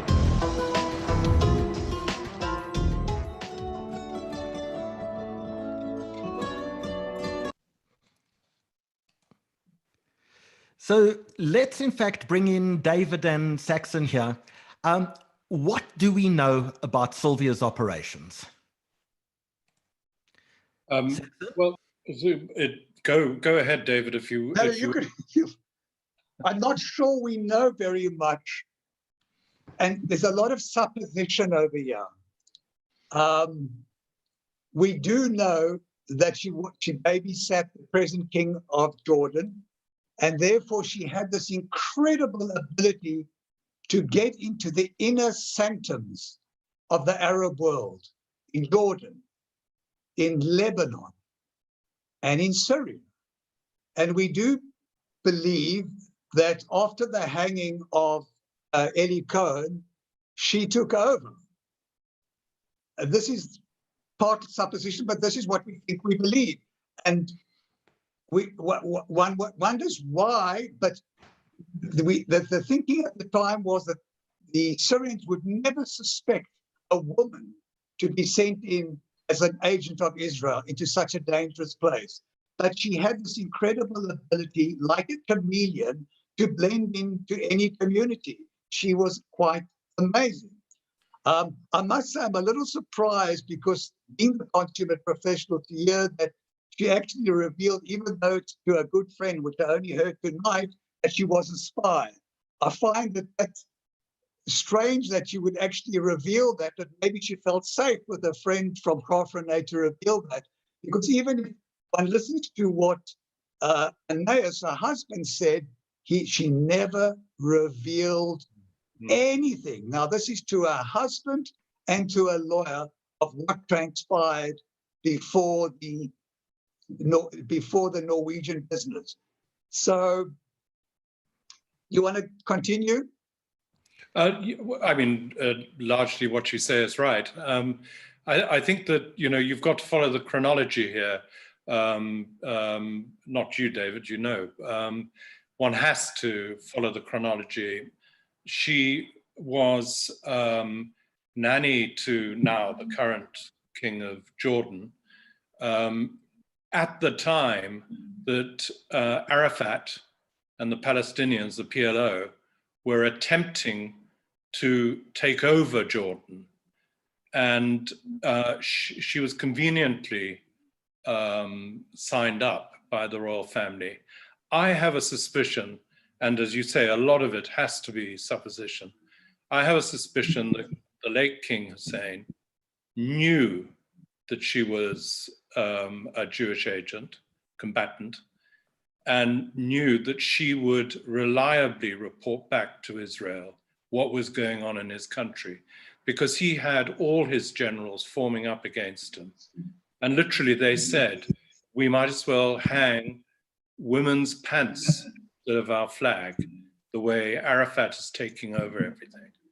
And this is where, if you want, Sylvia's bête noire, or her target, came into high focus. Salameh, who was without doubt going to be Arafat's successor. He was Arafat's protege. And the actual civil war that took place in Jordan between the Jordanians and the PLO was entitled Black September, because basically 50,000 Palestinians were killed by the Jordanians. The rest escaped to Lebanon, with Ali Salameh as the sort of principal leader.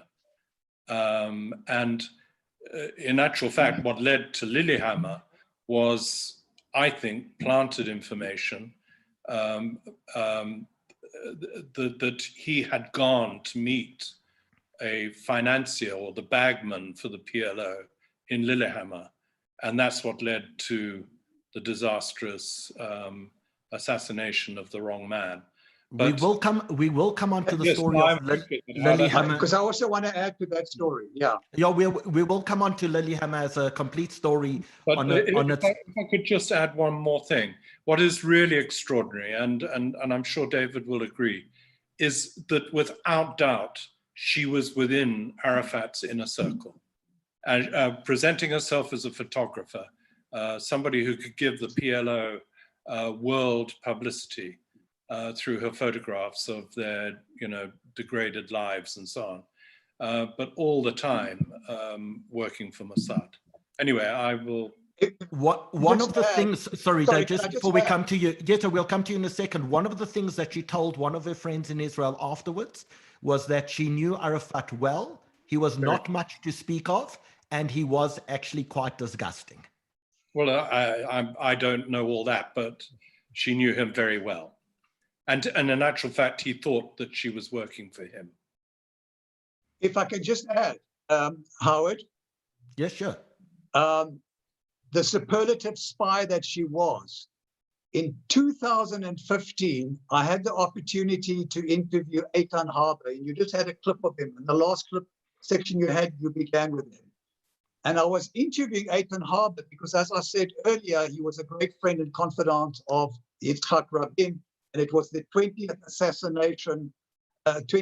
anniversary of the assassination of Yitzhak Rabin in 2015. So I interviewed him on that story. And we were sitting in the Hilton, the Tel Aviv Hilton, in the executive lounge, and we completed the interview, which went on for about an hour and a half, and I thought I'll just try. And I said to him, just off the record, Eitan, we finished the interview. Can we just talk about Sylvia Raphael? And he gave me a smile, like a Walter Matthau expression, as if this is not something he wanted to go into. So I said to him, I said, Eitan, you said, and there was a clip now, you said that Sylvia Raphael was one of the best Mossad agents. How come? Can you tell me anything? So he says, I'm going to tell you two things. One, she was not one of the best, she was the best. And two, I'm going to tell you nothing more. And that summed it up for me. And that's why we have such tremendous difficulties in getting information. All the time we're obstructed. And just to give you an example of why all these years later, it's still a hot issue. When I wanted to hold a memorial service at the kibbutz, which he was buried last year, the kibbutz was phoned by the security services. Why are you holding a ceremony for her? Who's coming? And I then get a call from the Jerusalem Post. They say, there's a man here has left his phone number. He's looking for you. So I made some investigation, and I saw it was one of her handlers. So I just dropped it. So even to this day, there was so much that she was involved in, really getting into those inner sanctums that people in the intelligence community still do not want revealed. And there's a reason, if you go to the museum in Gilot for the Mossad and you open the drawers of all these talented spies and you find reams of information in all these drawers, and you open Sylvia's, and there's only one page and it's written by her husband. Sylvia's life, even after all these years, is still in the shadows. So, David, I don't know if you've read this book at all. This is Ronen Bergman, and it's Rise Up and Kill. And I want to maybe just read a paragraph out of the book. And he says, on 8th October, Mossad director Amit met with Prime Minister and Defense Minister Levi Eshkol to submit a plan for his approval. We have 3 targets, he says. They are in Beirut and Damascus, and we want to execute.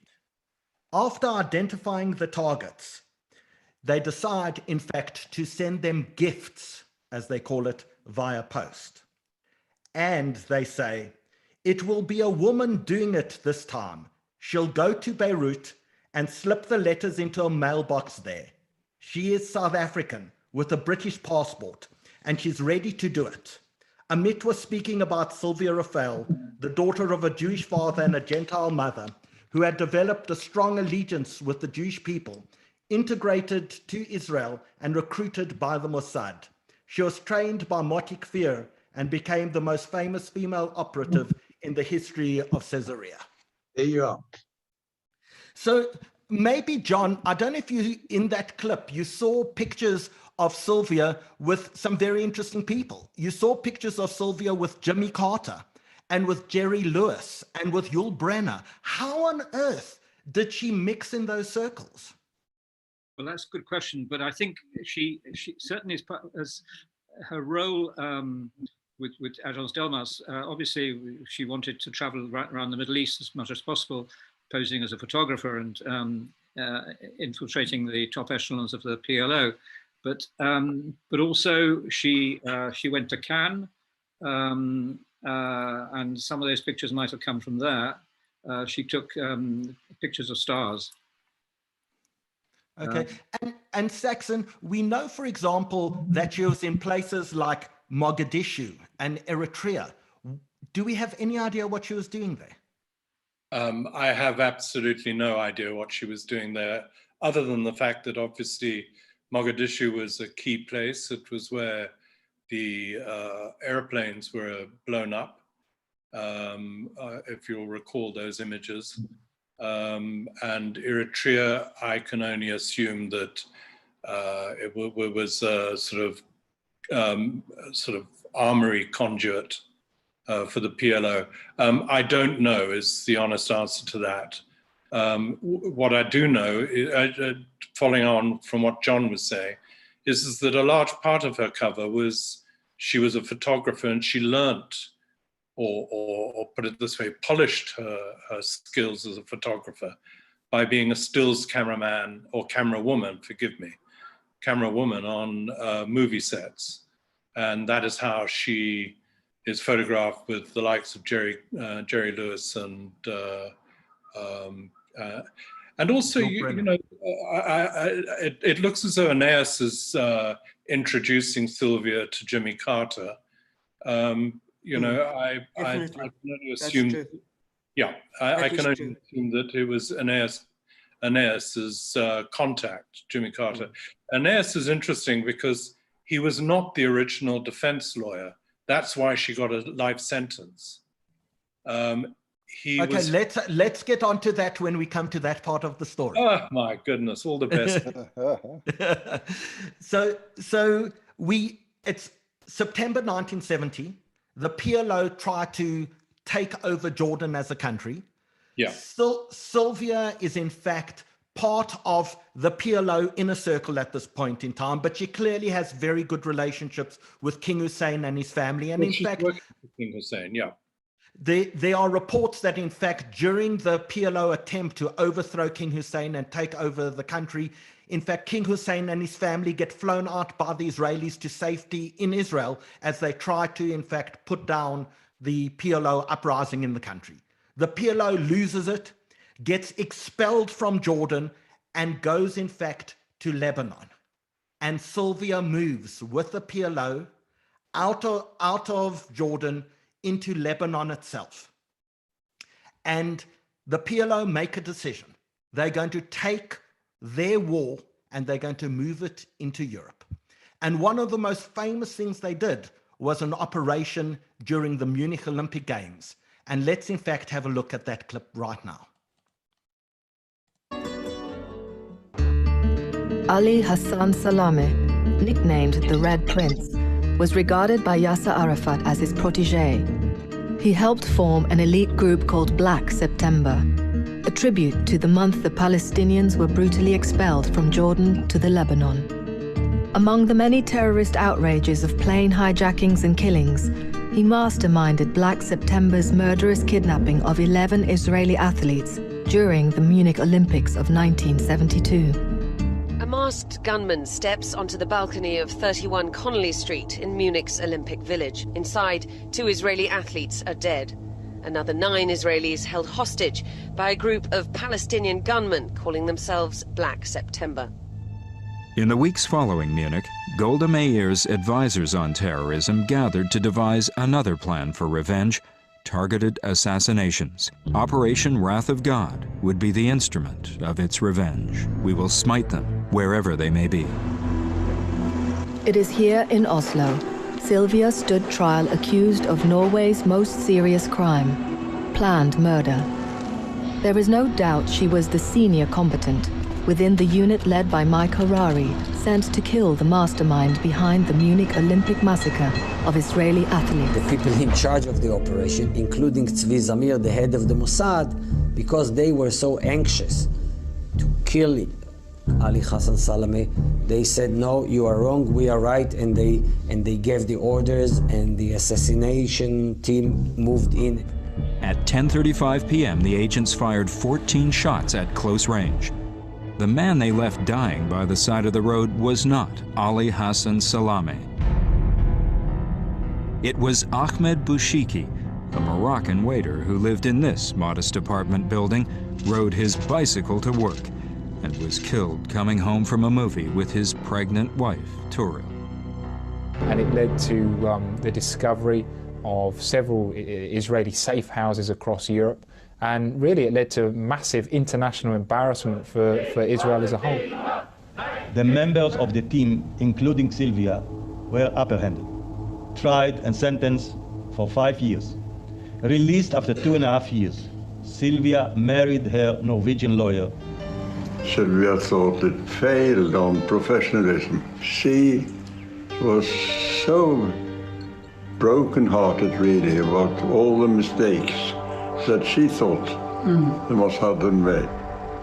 And it was one of the biggest failures of Mossad. They were arrogant. They thought Norwegians, sleepy, and the blame seems to be solely on Mike Harari.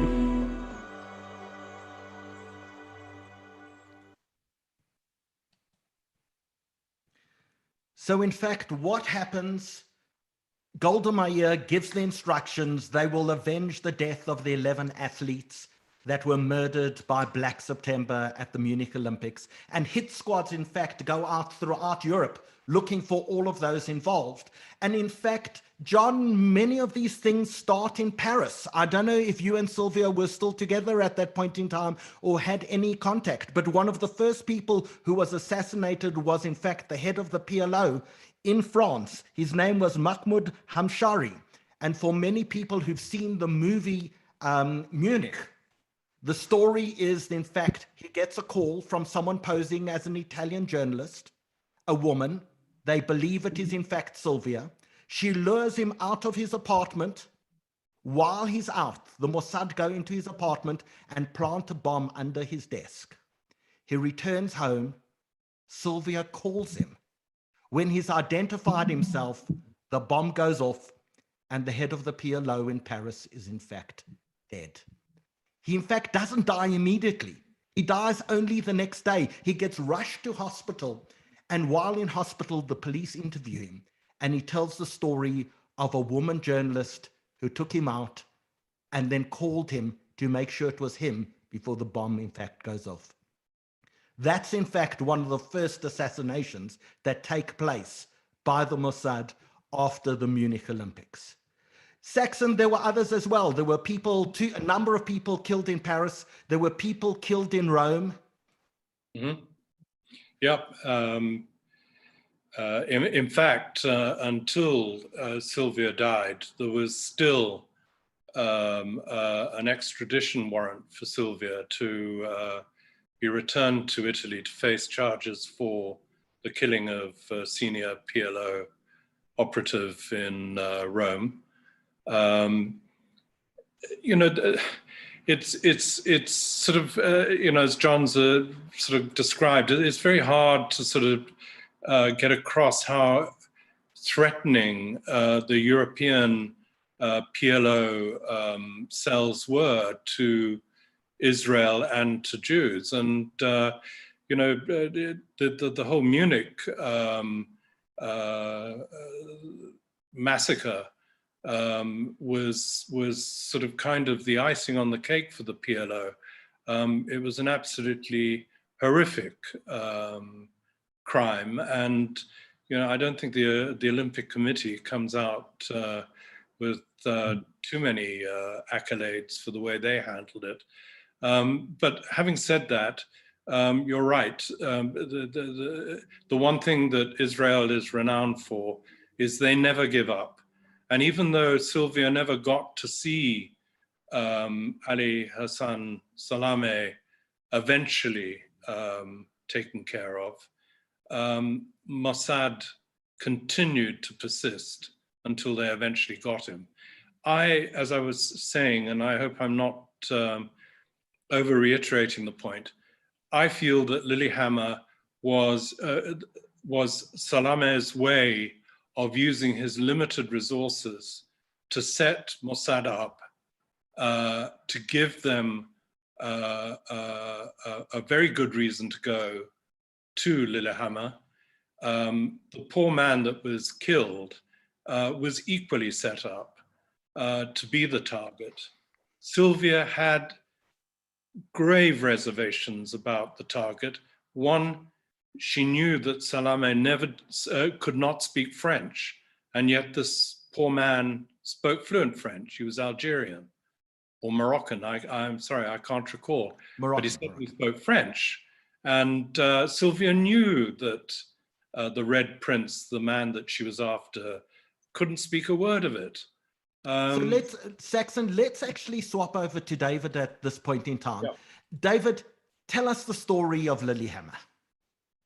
One of the things I just want to add credit to what Saxon is saying, in that his case that he's making, that Salameh engineered this to bring disrepute to the Mossad, is that a week or two after the funeral, I went to the kibbutz here in Israel, and I interviewed Sylvia's best friend on the kibbutz Ramat HaKodesh. Her name is Zahab. And she told me that when Sylvia last came to Israel, which was shortly before she died, she knew she was dying of leukemia, and she wanted to come and come to Israel and speak to her friends. And one of the things she asked, that when she did die, that she would be buried in Israel on the kibbutz. But at that meeting of her friend asked her the question, and it was a strange question. She asked Sylvia, how does it feel to have been responsible for the killing of an innocent person, referring to the waiter in Lillehammer? And Sylvia's reply was, who says he was innocent? And she said no more. So David, tell us the story of Lillehammer. The Mossad gets a tip-off that the mastermind of Black September, Ali Hassan Salameh, is in fact hiding in Lillehammer, and there is in fact a courier going to meet him. They follow the courier. Right, and who do they meet? They meet Ahmad Bouchiki. Now, Ahmad Bouchiki, some of you might know, is the brother of Chico Bouchiki, who is the co-founder of the famous band, the Gypsy Kings. I'm sure a lot of you are familiar with the music of the Gypsy Kings. This was the guy that they killed, who at the time was a waiter in Lillehammer. And at a swimming pool, that's where he met the person that was sent by Black September. And as Saxon was telling you, they assumed that this person was Salome, and he was shot, and you saw that clip at the bus stop, unfortunately, in front of his pregnant wife. It was horrendous, was terrible. But the remark afterwards by Salome, oh, how stupid the Mossad is. They killed an innocent waiter. So in fact, they say that they killed the pool attendant. This was all engineered. Yeah. So in fact, Saxon, tell us what Salome heard when in fact the assassination takes place. He was obviously nowhere near Norway, and when he found out that Ahmed Bouchiki had been shot, he laughed and said to think they killed a pool attendant, because he had two jobs. He was a waiter and a pool attendant at the same time. That's right. And I think that there was a degree of hubris on the part of Mossad in this operation. Mike Harari, it transpires, turned out to be a rather dubious character. He went on to become Noriega's security advisor in Panama. After, I think he was sacked actually as a result of Lillehammer. He told Sylvia to action the killing based on the fact that Ahmed Bouchiki took his blonde wife into a cinema, and he said to Sylvia, kill this man. It is definitely Salome. Salome has a thing for blondes. And that was the pretext. And I'll tell you another thing, that Sylvia was the only person to try and protect the rest of her team. Mike Harari, literally having given the order, left Norway for Israel almost immediately, expecting to read wonderful headlines in the newspapers the next day, and left them to their own fate.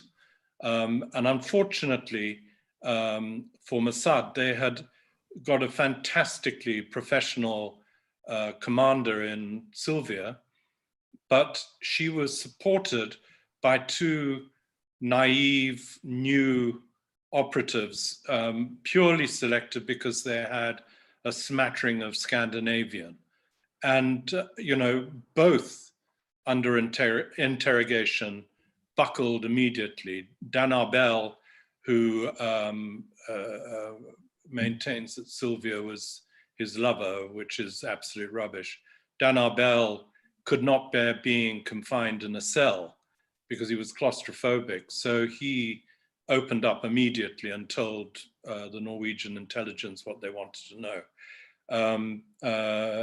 The other female operative equally caved in. And the interesting thing is that John alluded to it too.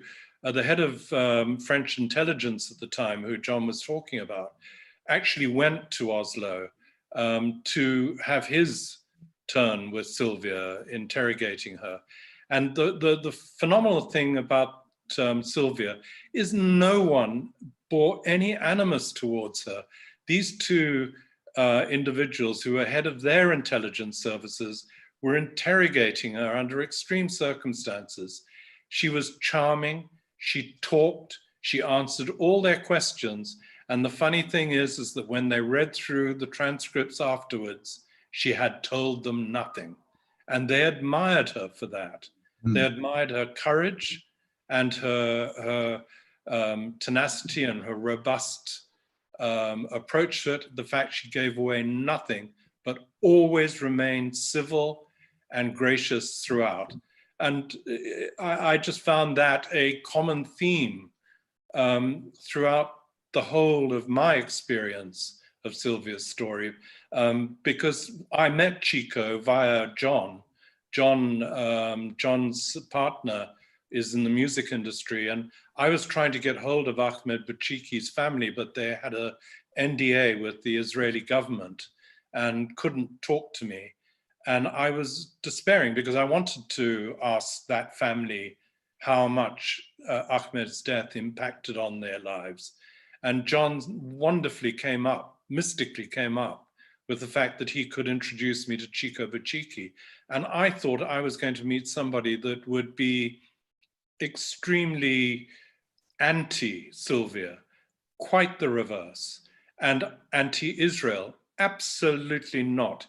And the irony, and poetic irony, is that Shimon Peres requested the Gypsy Kings to play for him when he celebrated the receiving the Nobel Prize and the peace treaty in Oslo, of all things. And Chico goes probably every year to perform in Israel. So you just find that this woman beguiled so many people in such a winning way, and I find and the lovely culmination of all Lillehammer is that Sylvia longed for a permanent partner, but being a spy, you had to have a relationship that's based on trust, and being a spy, you couldn't have that relationship. And the strange thing is that once she had received a considerable sentence in Norway, her appellant advocate walked into her cell to take instruction, and it was love at first sight. And before we get on to the happy ever after, but Dave, tell us, how did they get caught? Sorry? How did they get caught? How did Sylvia get caught? Yeah. Oh, well, I don't know the exact details of that, but she was, as you heard, Mike Harari did a bunk and left the three of them, and yes, the three, and they were arrested. Saxon, do you know the story of how she got caught? Sadly, the two young uninducted operatives buckled very quickly. How did they get caught? They were caught because they didn't change their hire car and kept the one that they had been seen in. They were using walkie-talkies quite openly, and they were followed to the airport. And as soon as they tried to hand in their hire car, they were arrested. They buckled under interrogation, and they told the security agencies of Norway where they could find Sylvia. And Sylvia had found safe haven with the consul the Israeli consul in Oslo, but she felt rather than cause an international incident, particularly with a country who at that time was very pro-Israel, she didn't want to cause an international incident. So she left the safety of the consul and allowed herself to be arrested. But she gave absolutely nothing away. And that I have on record, on interview, by both the head of French intelligence and the head of Norwegian intelligence. And both thought she was the most remarkable woman. And I guess probably wished that she was working for them rather than the Israelis. So, John, when this hits the headlines, is that the first time you realized that your former lover was in fact a spy? Yes, of course, it certainly was. By that time, I was in Indochina. I was in Vietnam at the time. Of course, I remember I was in Vietnam from 70 to Vietnam and Cambodia from 1970 to 1975. So I was not in Europe at the time of the Munich massacre. Obviously, I had followed it in great detail. And Sylvia and I were no longer in touch, as happens. And in 1973, I was at the Reuters office in Saigon going through the Reuters World News on their WA service, and up flashed a bulletin, as the Reuters would call it, urgent, saying an assassination has happened in Lillehammer, and the Norwegian police suspect it's an act of state terrorism, etc., etc. And it gradually throughout the day or the hours, it evolved that they had arrested a number of the people suspected to belong to Mossad. I obviously read it as a journalist out of interest, and out popped the name. One of the arrested people is a Canadian called Patricia Roxburgh, and I thought, blow me. How could that possibly be true? I was absolutely flabbergasted, and I remember talking to the colleagues in the writer's office at the time, saying, "You can't imagine what I just read." I knew this woman, and we were lovers, and she's actually was a Mossad spy, part of a Mossad hit team. It's alleged. So, Derek, when did your family first realize, or was this the first time your family actually realized who your aunt was? Yeah, I think the whole of South Africa sort of got to know about Sylvia after Lillehammer. I remember those headlines, this beautiful South African spy arrested, and of course became the Oslo spy trial, and we followed that. So that's the first time really that we knew where Sylvia was, what had happened. And we heard about the sentence she'd got, which was 5.5 years, but she only served like 18 months of that sentence. And one thing she did talk about to us was that it was, how can I put it? She was treated very well while she was in that prison, that she used to go shopping occasionally with the guards. So there was a lot of sympathy for the cause. So for my brother and myself, and my brother's 8 years older, and we would say, I wonder where Aunt Sylvia is, what's happened to Aunt Sylvia? And then in about, well, it was about probably 1998 or so, she'd been back in Pretoria for some time. And, when did we get cell phones? About 94. 94, so yeah. I was so I was probably on a Bosch cell phone with a long aerial. And we should just always just joke in a way about Aunt Syl. And then I got this call, and hello, Derek. Yes, this is your Aunt Sylvia. So you can imagine, I sort of froze, and I said, yes. She said, I was a spy for the Mossad, and I'm now living in Pretoria, and would like to meet you and your family. And of course, tell my wife, Sylvia's called me. She wants us to go for dinner. And I know she was very Derek, nervous you're going to tell us that story in a few minutes. I want to just get the reaction of Lynette. So you, in fact, at that point in time, you had known for years that Sylvia was a spy, but now it's hit the headlines in South Africa. What did you think? What did you feel? Did you tell people that you had known all along who Sylvia actually was? I must be honest that I don't really remember what I did at the time. Obviously, I told my husband then that I had known. But obviously, we were all very worried that she was going to sit in jail for 5 years. And before that, one was worried that she might get a much larger sentence than that. But then we all did watch a lot of the trial, and I think that's a story that comes a little bit later. So we'll come to that in a second. Yeah. But Howard, of course, Howard, can I just some of the points that's been raised, and about her personality and character, I think it's very revealing that she was so revered in Norway. And I'm just looking at this newspaper cutting, speaking about the time that she was incarcerated in Norway, and what Derek was saying, that she went shopping, and this newspaper cutting says she was, this is now from where she was in her cell. She was taken into Oslo in a family car.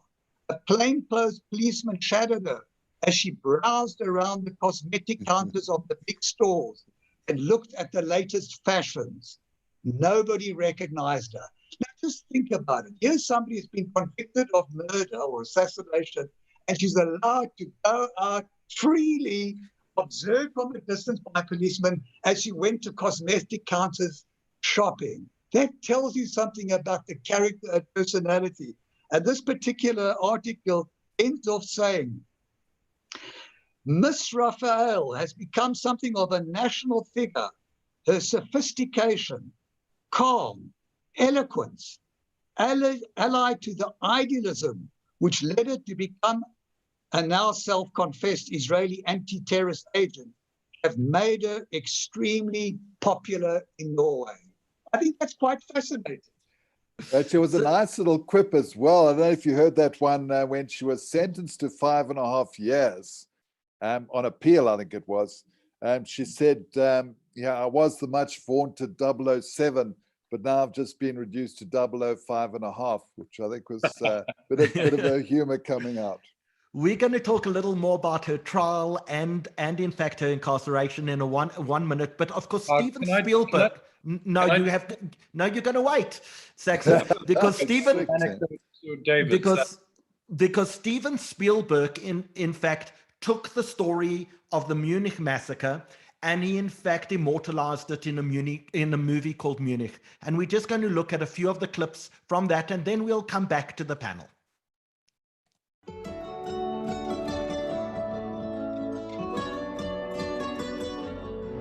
Where you have a filmmaker like Steven Spielberg making the film Munich, which involves Sylvia. As a character, though, is played by Daniel Craig, the current James Bond. I don't think Sylvia's part was known by Spielberg. He based it on the book, and that's the only reference he had. Even as part of an ensemble cast, Craig managed to stand out as Steve, a South African driver-turned-assassin whose vocal desire for vengeance in the name of the Jewish people was a sight to behold. Because the only blood that matters to me is Jewish blood. As far as political thrillers go, Munich is certainly one of the most poignant, and Craig had a hand in making that happen. Look at the waistline bulge on that guy. Look at that. I think he might be armed, eh?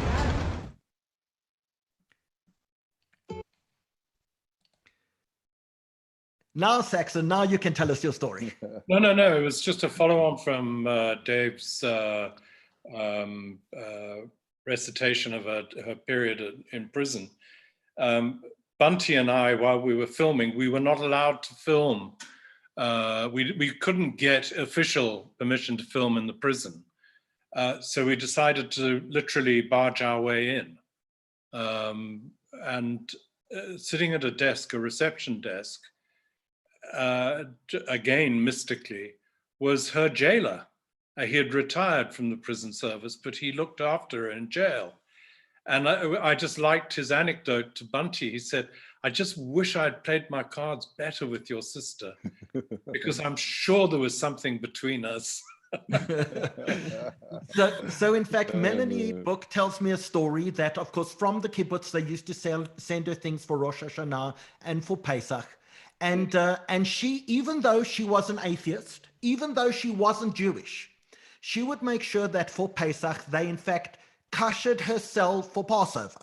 She would get all the guards to help her, and in fact would kasher the place, and then she would take the guards shopping to go get new crockery and cutlery and things for Passover, so she could have a kosher for Passover cell in the thing. But in fact, Lynette, you went to go visit her in jail, did you not? We did. My husband and I went, and it was a surreal experience, absolutely. We were welcomed by the lady warder, who took us into her sitting room, and there was Sylvia, relaxed and enjoying herself, reading a book, and then in came the salmon, smoked salmon sandwiches and the Earl Grey tea, and we all had a lovely visit, and apparently she spent most of her time in the sitting room with the lady warden, and they had become best buddies. So I don't think that it was all hard slog for her while she was in jail. But she did do a lot of studying. She learned to speak Norwegian fluently while she was there, and did lots of other studying and stuff like that. So she spent her 18 months very well. So Derek, I don't know if you know who this is, but there's a message from someone called Denzel Feinberg in Ottawa, Canada. He says, I am the half-nephew on Sylvia, whose father, Ferdy, was my grandpa. I met Sylvia in 1997 in Pretoria. That's right. And I think we went on a trip together, if I remember, with Denzel once, because we must have met Sylvia about, late 90s. And Denzel is also part of my family that is, how can I put it? We've got a wide spread of religions in our family. Let's put it that way. From Mormons to my sister who's a Messianic Jew, to my brother-in-law who has become Jewish, and they live in New Zealand, but he Skypes to get lessons every week. There's a cross section across our family. So, Saxon, you were telling us earlier that, in fact, Sylvia, tell us about Aeneas. She marries Aeneas. Aeneas is, in fact, one of her defense attorneys. Tell us about him. They get married. You, in fact, go off to meet him together with Bunty. Yeah. And what a wonderful gentleman he was. Aeneas, to give you some kind of comparative idea, was the Harry Nell of Norwegian the Norwegian legal world. He was highly thought of. He was highly connected, and he was her appellant advocate. He handled her appeal. And the head of intelligence for Norway said he knew he was stuffed the moment Aeneas pitched up in court. That they would not be able to detain Sylvia for very long. And Aeneas was married at the time with children.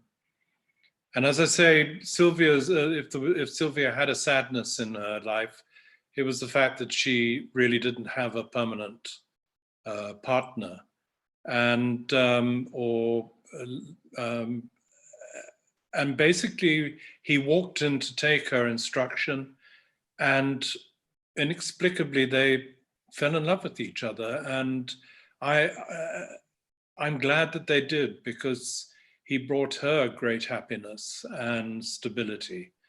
He also had her sentence significantly reduced, and they married. And part of the condition with the sentence being reduced is that Sylvia had to leave Norway immediately and never return. Unfortunately, she married Aeneas, which allowed her to return anytime she wanted, because she was a Norwegian citizen. So in fact, she gets married in Pretoria. She gets married in Pretoria. They go back to live in Israel for a little while. Aeneas, they visit Norway, and they loved Israel, and he loved the kibbutz, Ramat HaKadesh. And they worked on the kibbutz. They weren't on holiday at all. And I don't know, he just loved her, and was, they did try, obviously the PLO thought that they had murdered Sylvia in an outrage when they blew up a yacht. And so in fact, there's a few attempts. So first in 1977, they're living in Norway, and a PLO hit squad goes after Sylvia. They miss. Right. But this was on a voyage in... in 1979. It was just off the coast of Larnaca. That's exactly it. And it was a yacht with 3 Mossad operatives. And they start celebrating the next day. They celebrate the fact they've killed Sylvia. In fact, Bunty gets a call to say, we're terribly sorry, but your sister's been killed. And he calls her. She's actually on holiday in Vietnam at the time. That's right. And she answers the telephone. Anyway, the upshot and of it... sorry, just one more. 1985, the PLO actually announced that they've killed her as well. But of course, she at that point in time is still very much alive. Or wishful thinking on the PLO's part. I think that, to be frank, I think Mossad, you never fully retire from Mossad, but she did actually hand in her badge. But they don't stop looking after you and looking out for you. And I'm quite sure that they kept an eye on her while she was in Pretoria. So in fact, let's actually ask Lynette, because Lynette, she moves back to South Africa. Do you renew your friendship? Oh, absolutely we did, yes. But there are a few things there that are not 100% correct. For instance, Anais didn't fall in love with her at first sight. He fell in love with her during the course of the trial, where she kept the entire court in stitches of laughter the whole time instead of taking it seriously. And he fell in love with her wit and her the way she handled herself. He just couldn't get over. I mean, he was a very staid, wonderful guy, but, you know, he lived a very staid life. And suddenly to have this vibrant, funny, outrageous woman actually fall in love with him, it was just too much. He was completely bowled over. But a little bit about Anais is that he was a fighter pilot for England during the Second World War. Oh, yeah. And got an MBE from the Queen as a result of his whatever he did for England. And so he was famous in his own right, in a way. And yeah, I think that sort of sums that up. And then when they were in Pretoria, we saw a lot of them, but we were in Franschhoek and they were in Pretoria. But we went skiing every year together. And that was a sport that Sylvia both hated and loved. She loved it because Anais loved it so desperately. She didn't quite like it as much, but it was I remember she came for dinner once with her leg in a cast, so maybe she wasn't quite as good a skier as Anais. Absolutely. Anais carried on skiing till his, 80s, he was still skiing. Yeah. Yes, he was. And Sylvia wanted him to stop skiing when he turned 70. She insisted he had to stop skiing, but he never did. So Derek, when she's called you, you were starting to tell us the story. Ansel has now called you. She wants to meet you. What happens? Well, I tell my wife that I told her before a little bit about Aunt Sylvia, but maybe not the full story. And I said what she wants is to go for dinner. So you can imagine there was a little bit of apprehension and a little bit of nervousness, but we went to a place in Pretoria, which, as I remember, it was open to the street, no big gates and not security that we could see. But, you know, from the moment we met Sylvia, she was just so warm and so companionable and, you know, had stories to tell, which obviously weren't related to the Mossad, but she was so welcoming. And Anais, what a dignified, wonderful man that, Belinda loved her. And that's how we started, visiting each other, and they'd come around here, we'd go there, not on a monthly basis, but we definitely kept in touch. And of course, when it was 2005, when she was really with the leukemia was really getting bad, that she passed on. So Lynette, when she got ill, you remained in touch with her. She got leukemia.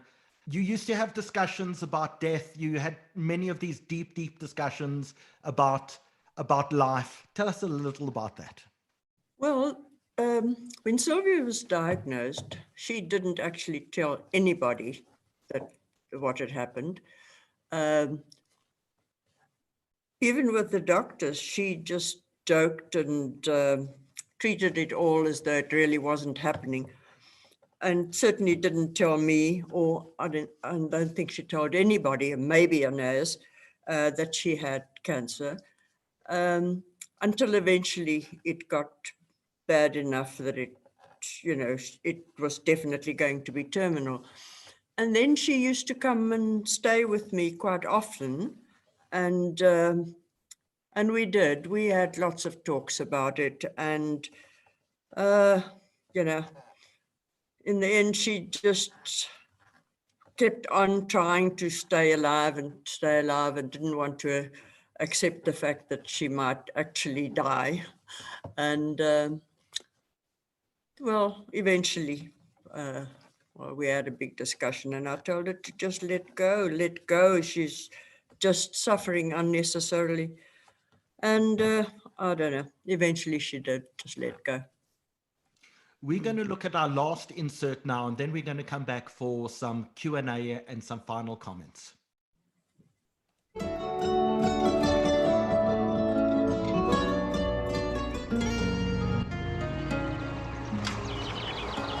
After her release from prison, Sylvia, newly married to her defense lawyer Aeneas Schott, returned to Israel, to her adoptive kibbutz Ramat HaKovesh. Sylvia was one of our family. We loved her very much. Always when she came to Israel, we were the first to host her. A few weeks before her death, she came to visit us. She well aware about the situation, and she actually came to say goodbye. At the Institute of Israeli Intelligence, euphemistically referred to as a museum, a special and comprehensively secretive room has been set aside. Here lie open books of homage to late Mossad agents. Her page is the only tribute that allows an outsider to annotate. Aeneas writes lovingly of her.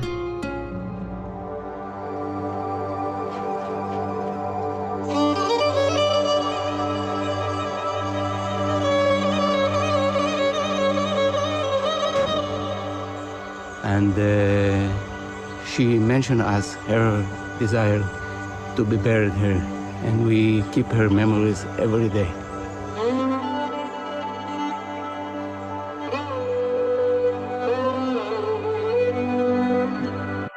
But here we have somebody completely out the circle, not even Jewish, and yet took the cause as her own with such conviction and passion, gave everything of herself for it. Quite extraordinary.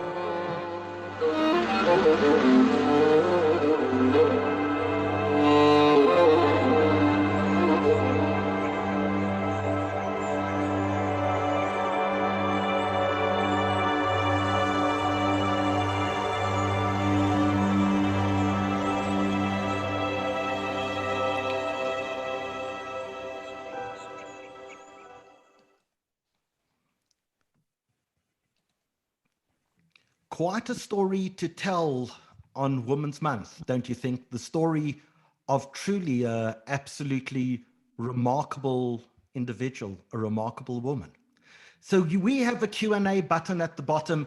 We would love you to ask our panelists any questions that you think are appropriate. So please, if you have any questions, don't put them into the chat. Please put them into the Q&A button, and we'd love to maybe answer some of those questions for you.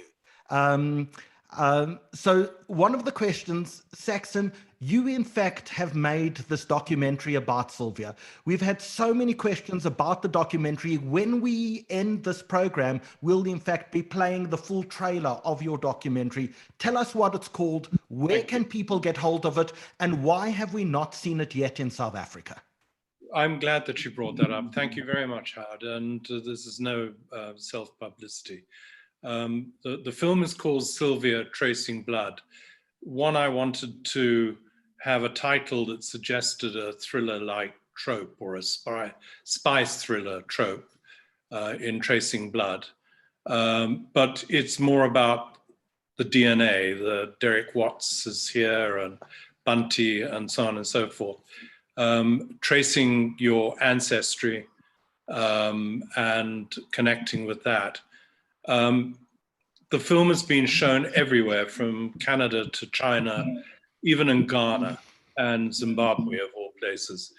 It's currently being streamed by the Sundance streaming service from Sundance Film Festival in the United States and Amazon Prime. Why it has not been shown in South Africa perplexes me. It has been offered to broadcasters here, and I can only go anecdotally, the suggestion has been by the broadcasters that they know their audience and they wouldn't be interested in a film that celebrates a superheroine of Israel. I think that is what saddens me most, because I had a fantastic South African crew. The music by Helen Rautenbach is superb and has been acclaimed throughout the world. My editor was outstanding, South African editor. We worked here in Cape Town. And I think it's just lamentable that it's been passed over in South Africa. When even in China, China paid top dollar to buy the rights to show it in China. It just defies explanation as to why it's not been shown in South Africa. But this is the only country, as I speak, that it's not been screened in. Wow. So we've had a number of questions come in. There's also a book written about Sylvia as well. Motti, who we saw, who recruited her.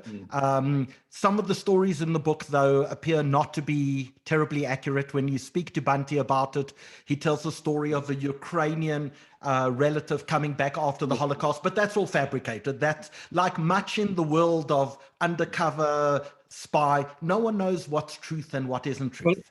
Well, I think that one must be cautious, because in actual fact, I started using Motti's book as the benchmark for my treatment until Bunty disabused it. There's no surprise that Motti collaborated with Ramoren, who's considered the equivalent of Israel's Jeffrey Archer. I would buy the book with caution, that it's not telling an entirely factual story, but it's written to engage an audience and is preaching probably to the converted. But I think there's a great book to be had. I mean, John's love story, for a start, is a kickoff. But I would be cautious about the book. The other aspect is that Munich was based on an almost, I don't want to sort of use the term, a dubious novel with pretensions of having been authored by somebody in Mossad and the security service, when in actual fact he was a luggage handler at Ben Gurion.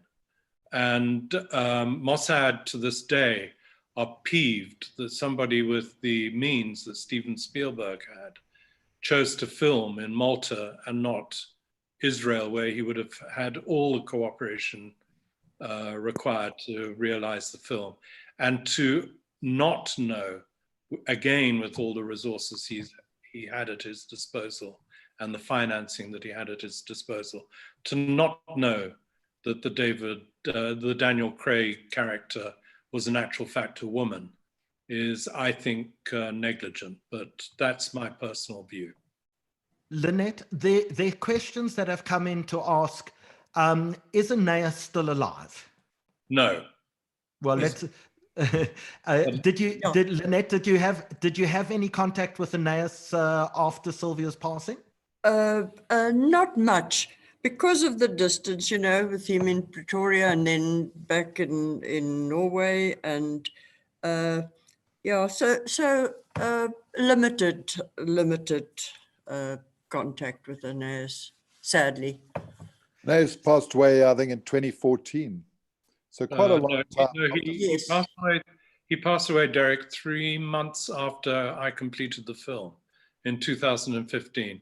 And strangely, actually saw the rest of his life out very comfortably in a Jewish retirement home in Oslo.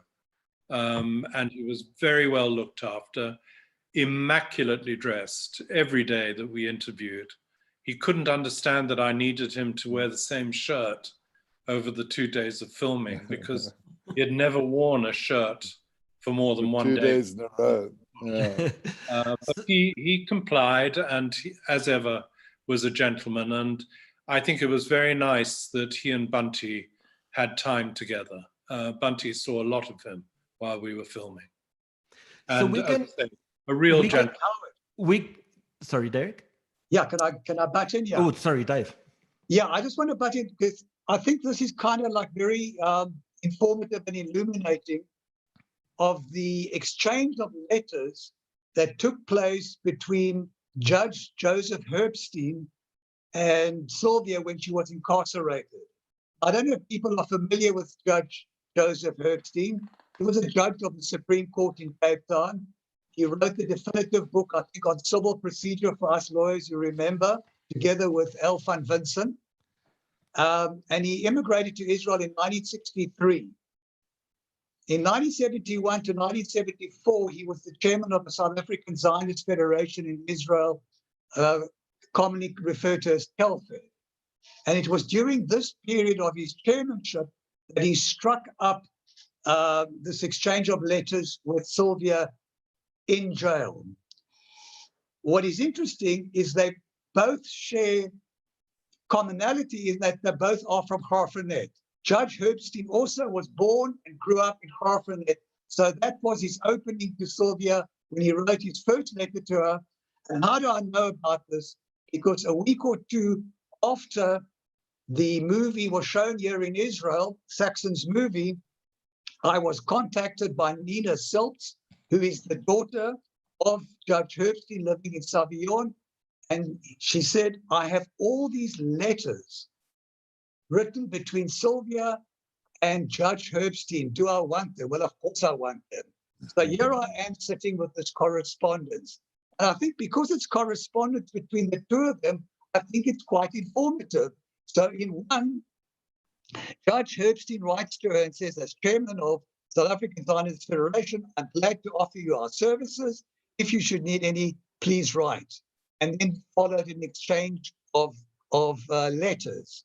But what's interesting now, because we've discussed the nature of her Jewishness, and Judge Herbstein says this in one letter, expressing pleasure with her father for, quote, imbuing you so fully with his Jewishness as to influence you to come out so strongly on our side, end quote. And then in another, Sylvia writes back to Judge Herbstein, and I don't know what preceded this, but she writes to Judge Herbstein saying the following, I think you rather underestimate my father's Jewishness. And I can't quite read this because it's blocked, because when you say that he said that, no, he was, and she goes on, he was exceedingly proud of being a Jew. Just did not approve of the trappings. And then she goes on to say, to write, but never err that my father was a Jew in every proud sense of the word. And then she goes later to say, where does that leave me? And she says here in bold, a fervent Zionist. And I think this is very interesting, very illuminating. After all, these are the precise words of Sylvia from jail. So we're going to do one last swing through the panel because time has gotten late. But before we do that, we'd love to know if the people who watched tonight thought tonight was fascinating, interesting, informative, entertaining. And we'd also like to know what you thought of Sylvia now having heard the story. So please, in the chat section, we still have on Zoom alone, we've got over 2,000 people still watching us on Zoom, and we've been going nearly 2.5 hours. We've got lots of people on YouTube as well, thousands of people on YouTube as well. So please, in the comment section, as we do the last roundup of our panel, before we show, in fact, the trailer for Saxon's movie, his documentary, please just put in the chat, we'll share it with everyone, what you thought of tonight. Did you enjoy it? Was this a remarkable story of an absolutely remarkable woman that we told during Women's Month in South Africa? So Derek, let's start off with you. She is family, she is blood. Will she be remembered as a heroine, as a traitor, as an assassin? How do you think Sylvia will be remembered? I think there's no doubt, depends where you are. And I know that in Israel, there are special memorials to her, as Saxon was saying. So she will not be forgotten. And I know some top Mossad officials have said that we'll never know the full story, but she was one of their best operators. I will remember her as very similar to my sister, very striking. And in fact, when those pictures were of her, after Lillehammer, she was compared to Gaynor, who was a model back in Zimbabwe. And I think, you know, that Sylvia also modeled in Paris, I think. So there was this connection, and they both very striking, you know, women, and both very warm. And I'll remember, you know, the good times that, yeah, I met her, and I'm just so glad that I did meet her, because I could have spent the rest of my life not met her at all. And I'm also glad that that night that I came and chatted to Saxon, and this led to the movie that he's made. I think that was just very fortunate. And to everybody in the panel, I've just learned so much more about Sylvia, that it's been just wonderful for me to hear the stories, and to think what an amazing woman she was in every respect.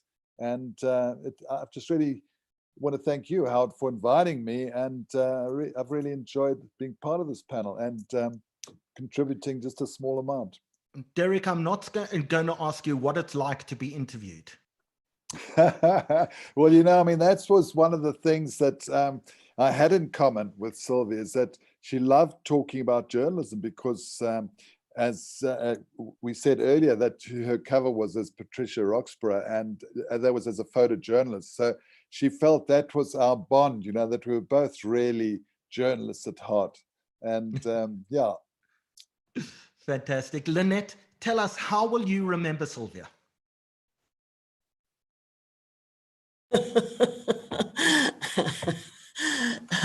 That's an amazing question. I don't know. I remember her for all the very things that everybody has been speaking about this evening. Everything is true. She was truly an unusual, a fantastically talented, wonderful person. And I was privileged to have been her friend. And what more can I say than that? John, in retrospect, do you feel affection? Do you feel betrayal? How do you remember Sylvia? I feel affection, great affection. No sense of betrayal, goodness me. We were together, and that's what I remember. And I feel regret also that we lost touch. I did, when she was arrested in Norway, as we've told, as we all heard, I did try and get in touch with her, but I never got a reply. And I think she closed down this chapter in her life, which was brief for her, but important for me. So I do look back with great fondness and affection to her, and also amazement that I had this brush with international espionage. It was Israeli, without being aware of it. Not great for a journalist, really. Dave Kaplan, it's been 45 years since she left the service of the Mossad, and yet we still don't know many of the details. How do you think will Israel ever release the information, and how will she be remembered in Israel? All right. I mean, I said to you right at the beginning, it began for me at her end, and it hasn't ended. This story, this saga continues. And if you remember in the movie, if you watched carefully, Eitan Harbour in the translated section said, referring to the people of Israel, he said, people of Israel, you should go at least 3 times a week to her grave and lay wreaths on the grave until it reaches the heaven for what she has done for you. Now that's an amazing way of expressing it, because it begs the question, what did she do? The story about Lillehammer is only one small chapter in a huge saga about her contribution, and we don't know it. But what was interesting, when Saxon came to Israel and we had the premiere in Israel in Renana, and that line from Eitan Harbour about laying wreaths on a grave clearly resonated with an audience, which was packed. Because the next day, people started phoning us and saying, we want to lay wreaths on the grave of Sylvia Raphael. And from that day, it started. Every year, we have a tekes, we have a celebration, we have a ceremony at the graveside of Sylvia at Ramat Hakovesh, where we talk about Sylvia, and we have meetings which we address all over the country. My last one was in Ashkelon in November before Corona, where I addressed a large South African audience on Sylvia. So the movie, and I spoke about it. So this is ongoing, and it will continue going on because people want to know more. I don't know when we'll know as much as we want to know, and maybe we shouldn't, because maybe there's information that shouldn't be revealed. But that makes it all the more exciting and all the more mysterious. And if we talk about Sylvia's legacy, and that's why the legacy is not about Sylvia. As I said, this is a small chapter. I think that her contribution, if by going in the words of another great South African Israeli, Abba Eban, who was born in Cape Town and became Israel's the Minister of Foreign Affairs, when he said, Israel's future will be longer than its past. In other words, it will have eternal continuity. And I think Sylvia's contribution gives meaning to those words in terms of the salvation of the Jewish people in Israel.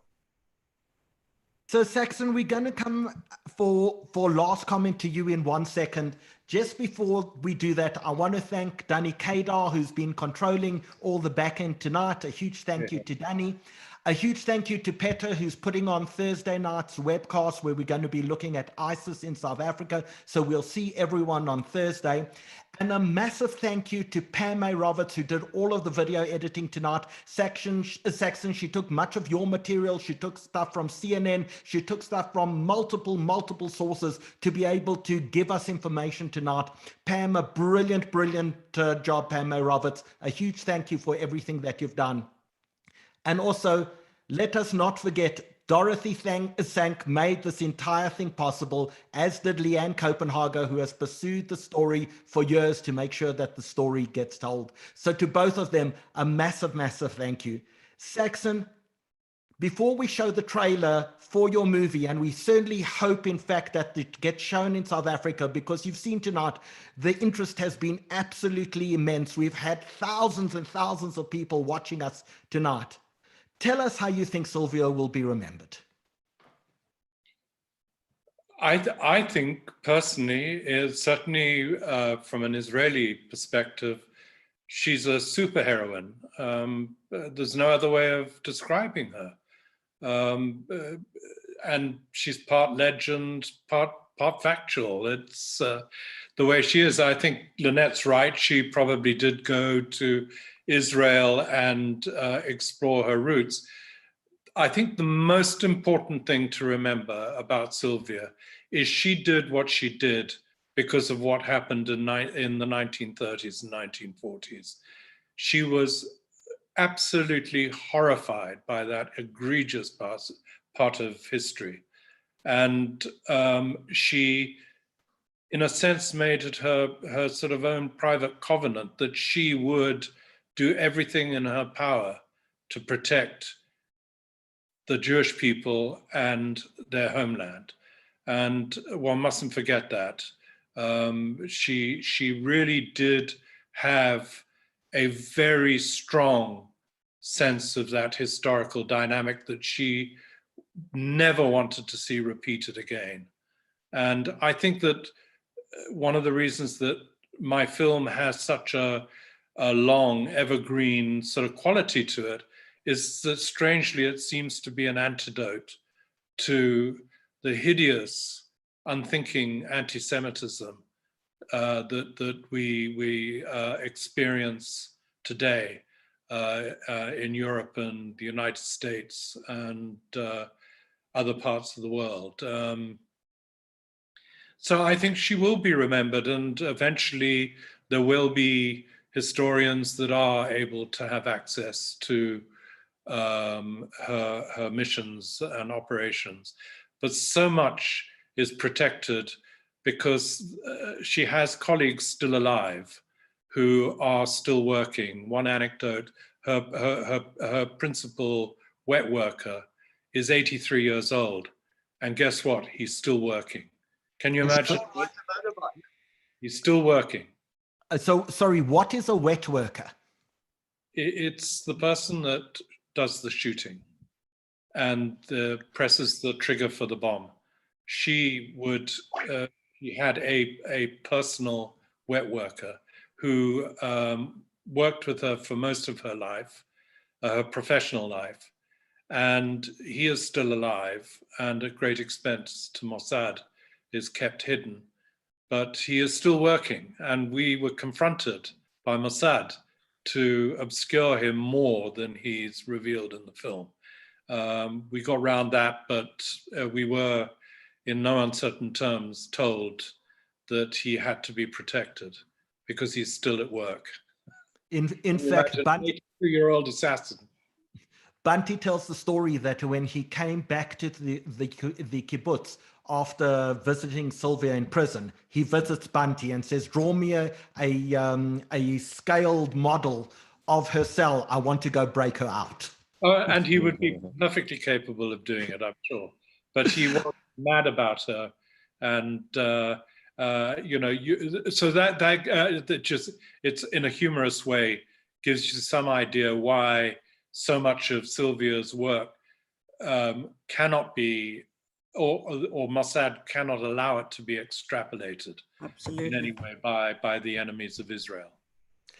Thank you to the most remarkable, illustrious panel. Thank you to literally the thousands and thousands of people who've joined us this evening. We hope we'll be able to see the full story, Sylvia tracing blood, on our screens. Hopefully, Derek, maybe you go take it to DSTV and explain to them the interest that Tonight has in fact done. And I think it's a remarkable story that every South African should be aware of. We're going to play out with the trailer for Saxon's documentary, and we'll see you all again on Thursday evening. Thank you, Howard. Cheers, not.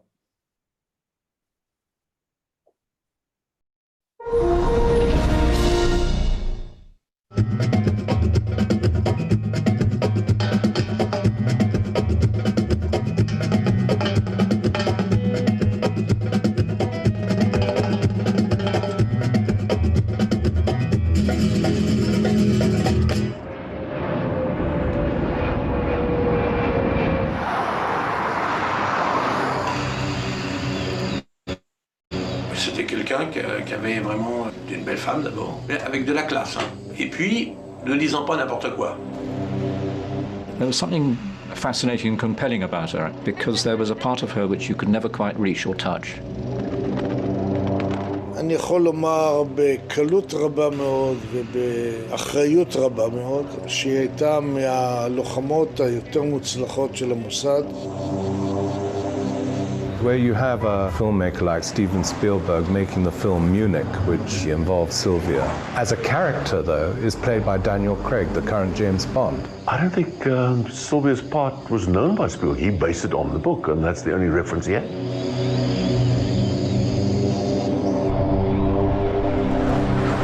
She was walking amongst the most dangerous people in the world in the late 60s and 70s. If she had to pull this off and not lose her life, she had to fool the best, and she did. Only Mossad knows what other deadly operations she carried out on the service's behalf. I wonder how many other journalists she charmed with her smile to give her cover for her spying. I shall always look back with amazement at my brush with the world of international espionage, and the fact that the lovely girl I had known was a spy who killed in cold blood.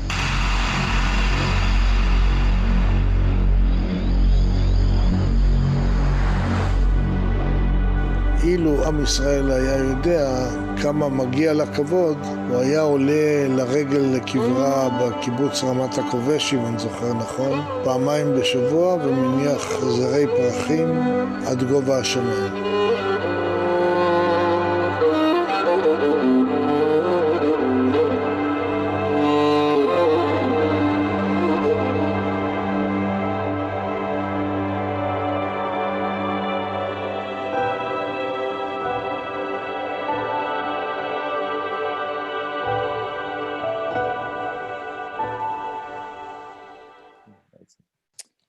night. Good night. Good night, everyone. Thank you for joining us. We'll leave the chat open for the next minute or two so people can leave us the final comments. But to this remarkable panel of people, thank you so much for joining us this evening. Well, thank you, Howard. Yes, Amazing to good see night, you all. Very much. Good night. Good night. Good night, John. Bye-bye, guys. Saxon. Talk soon.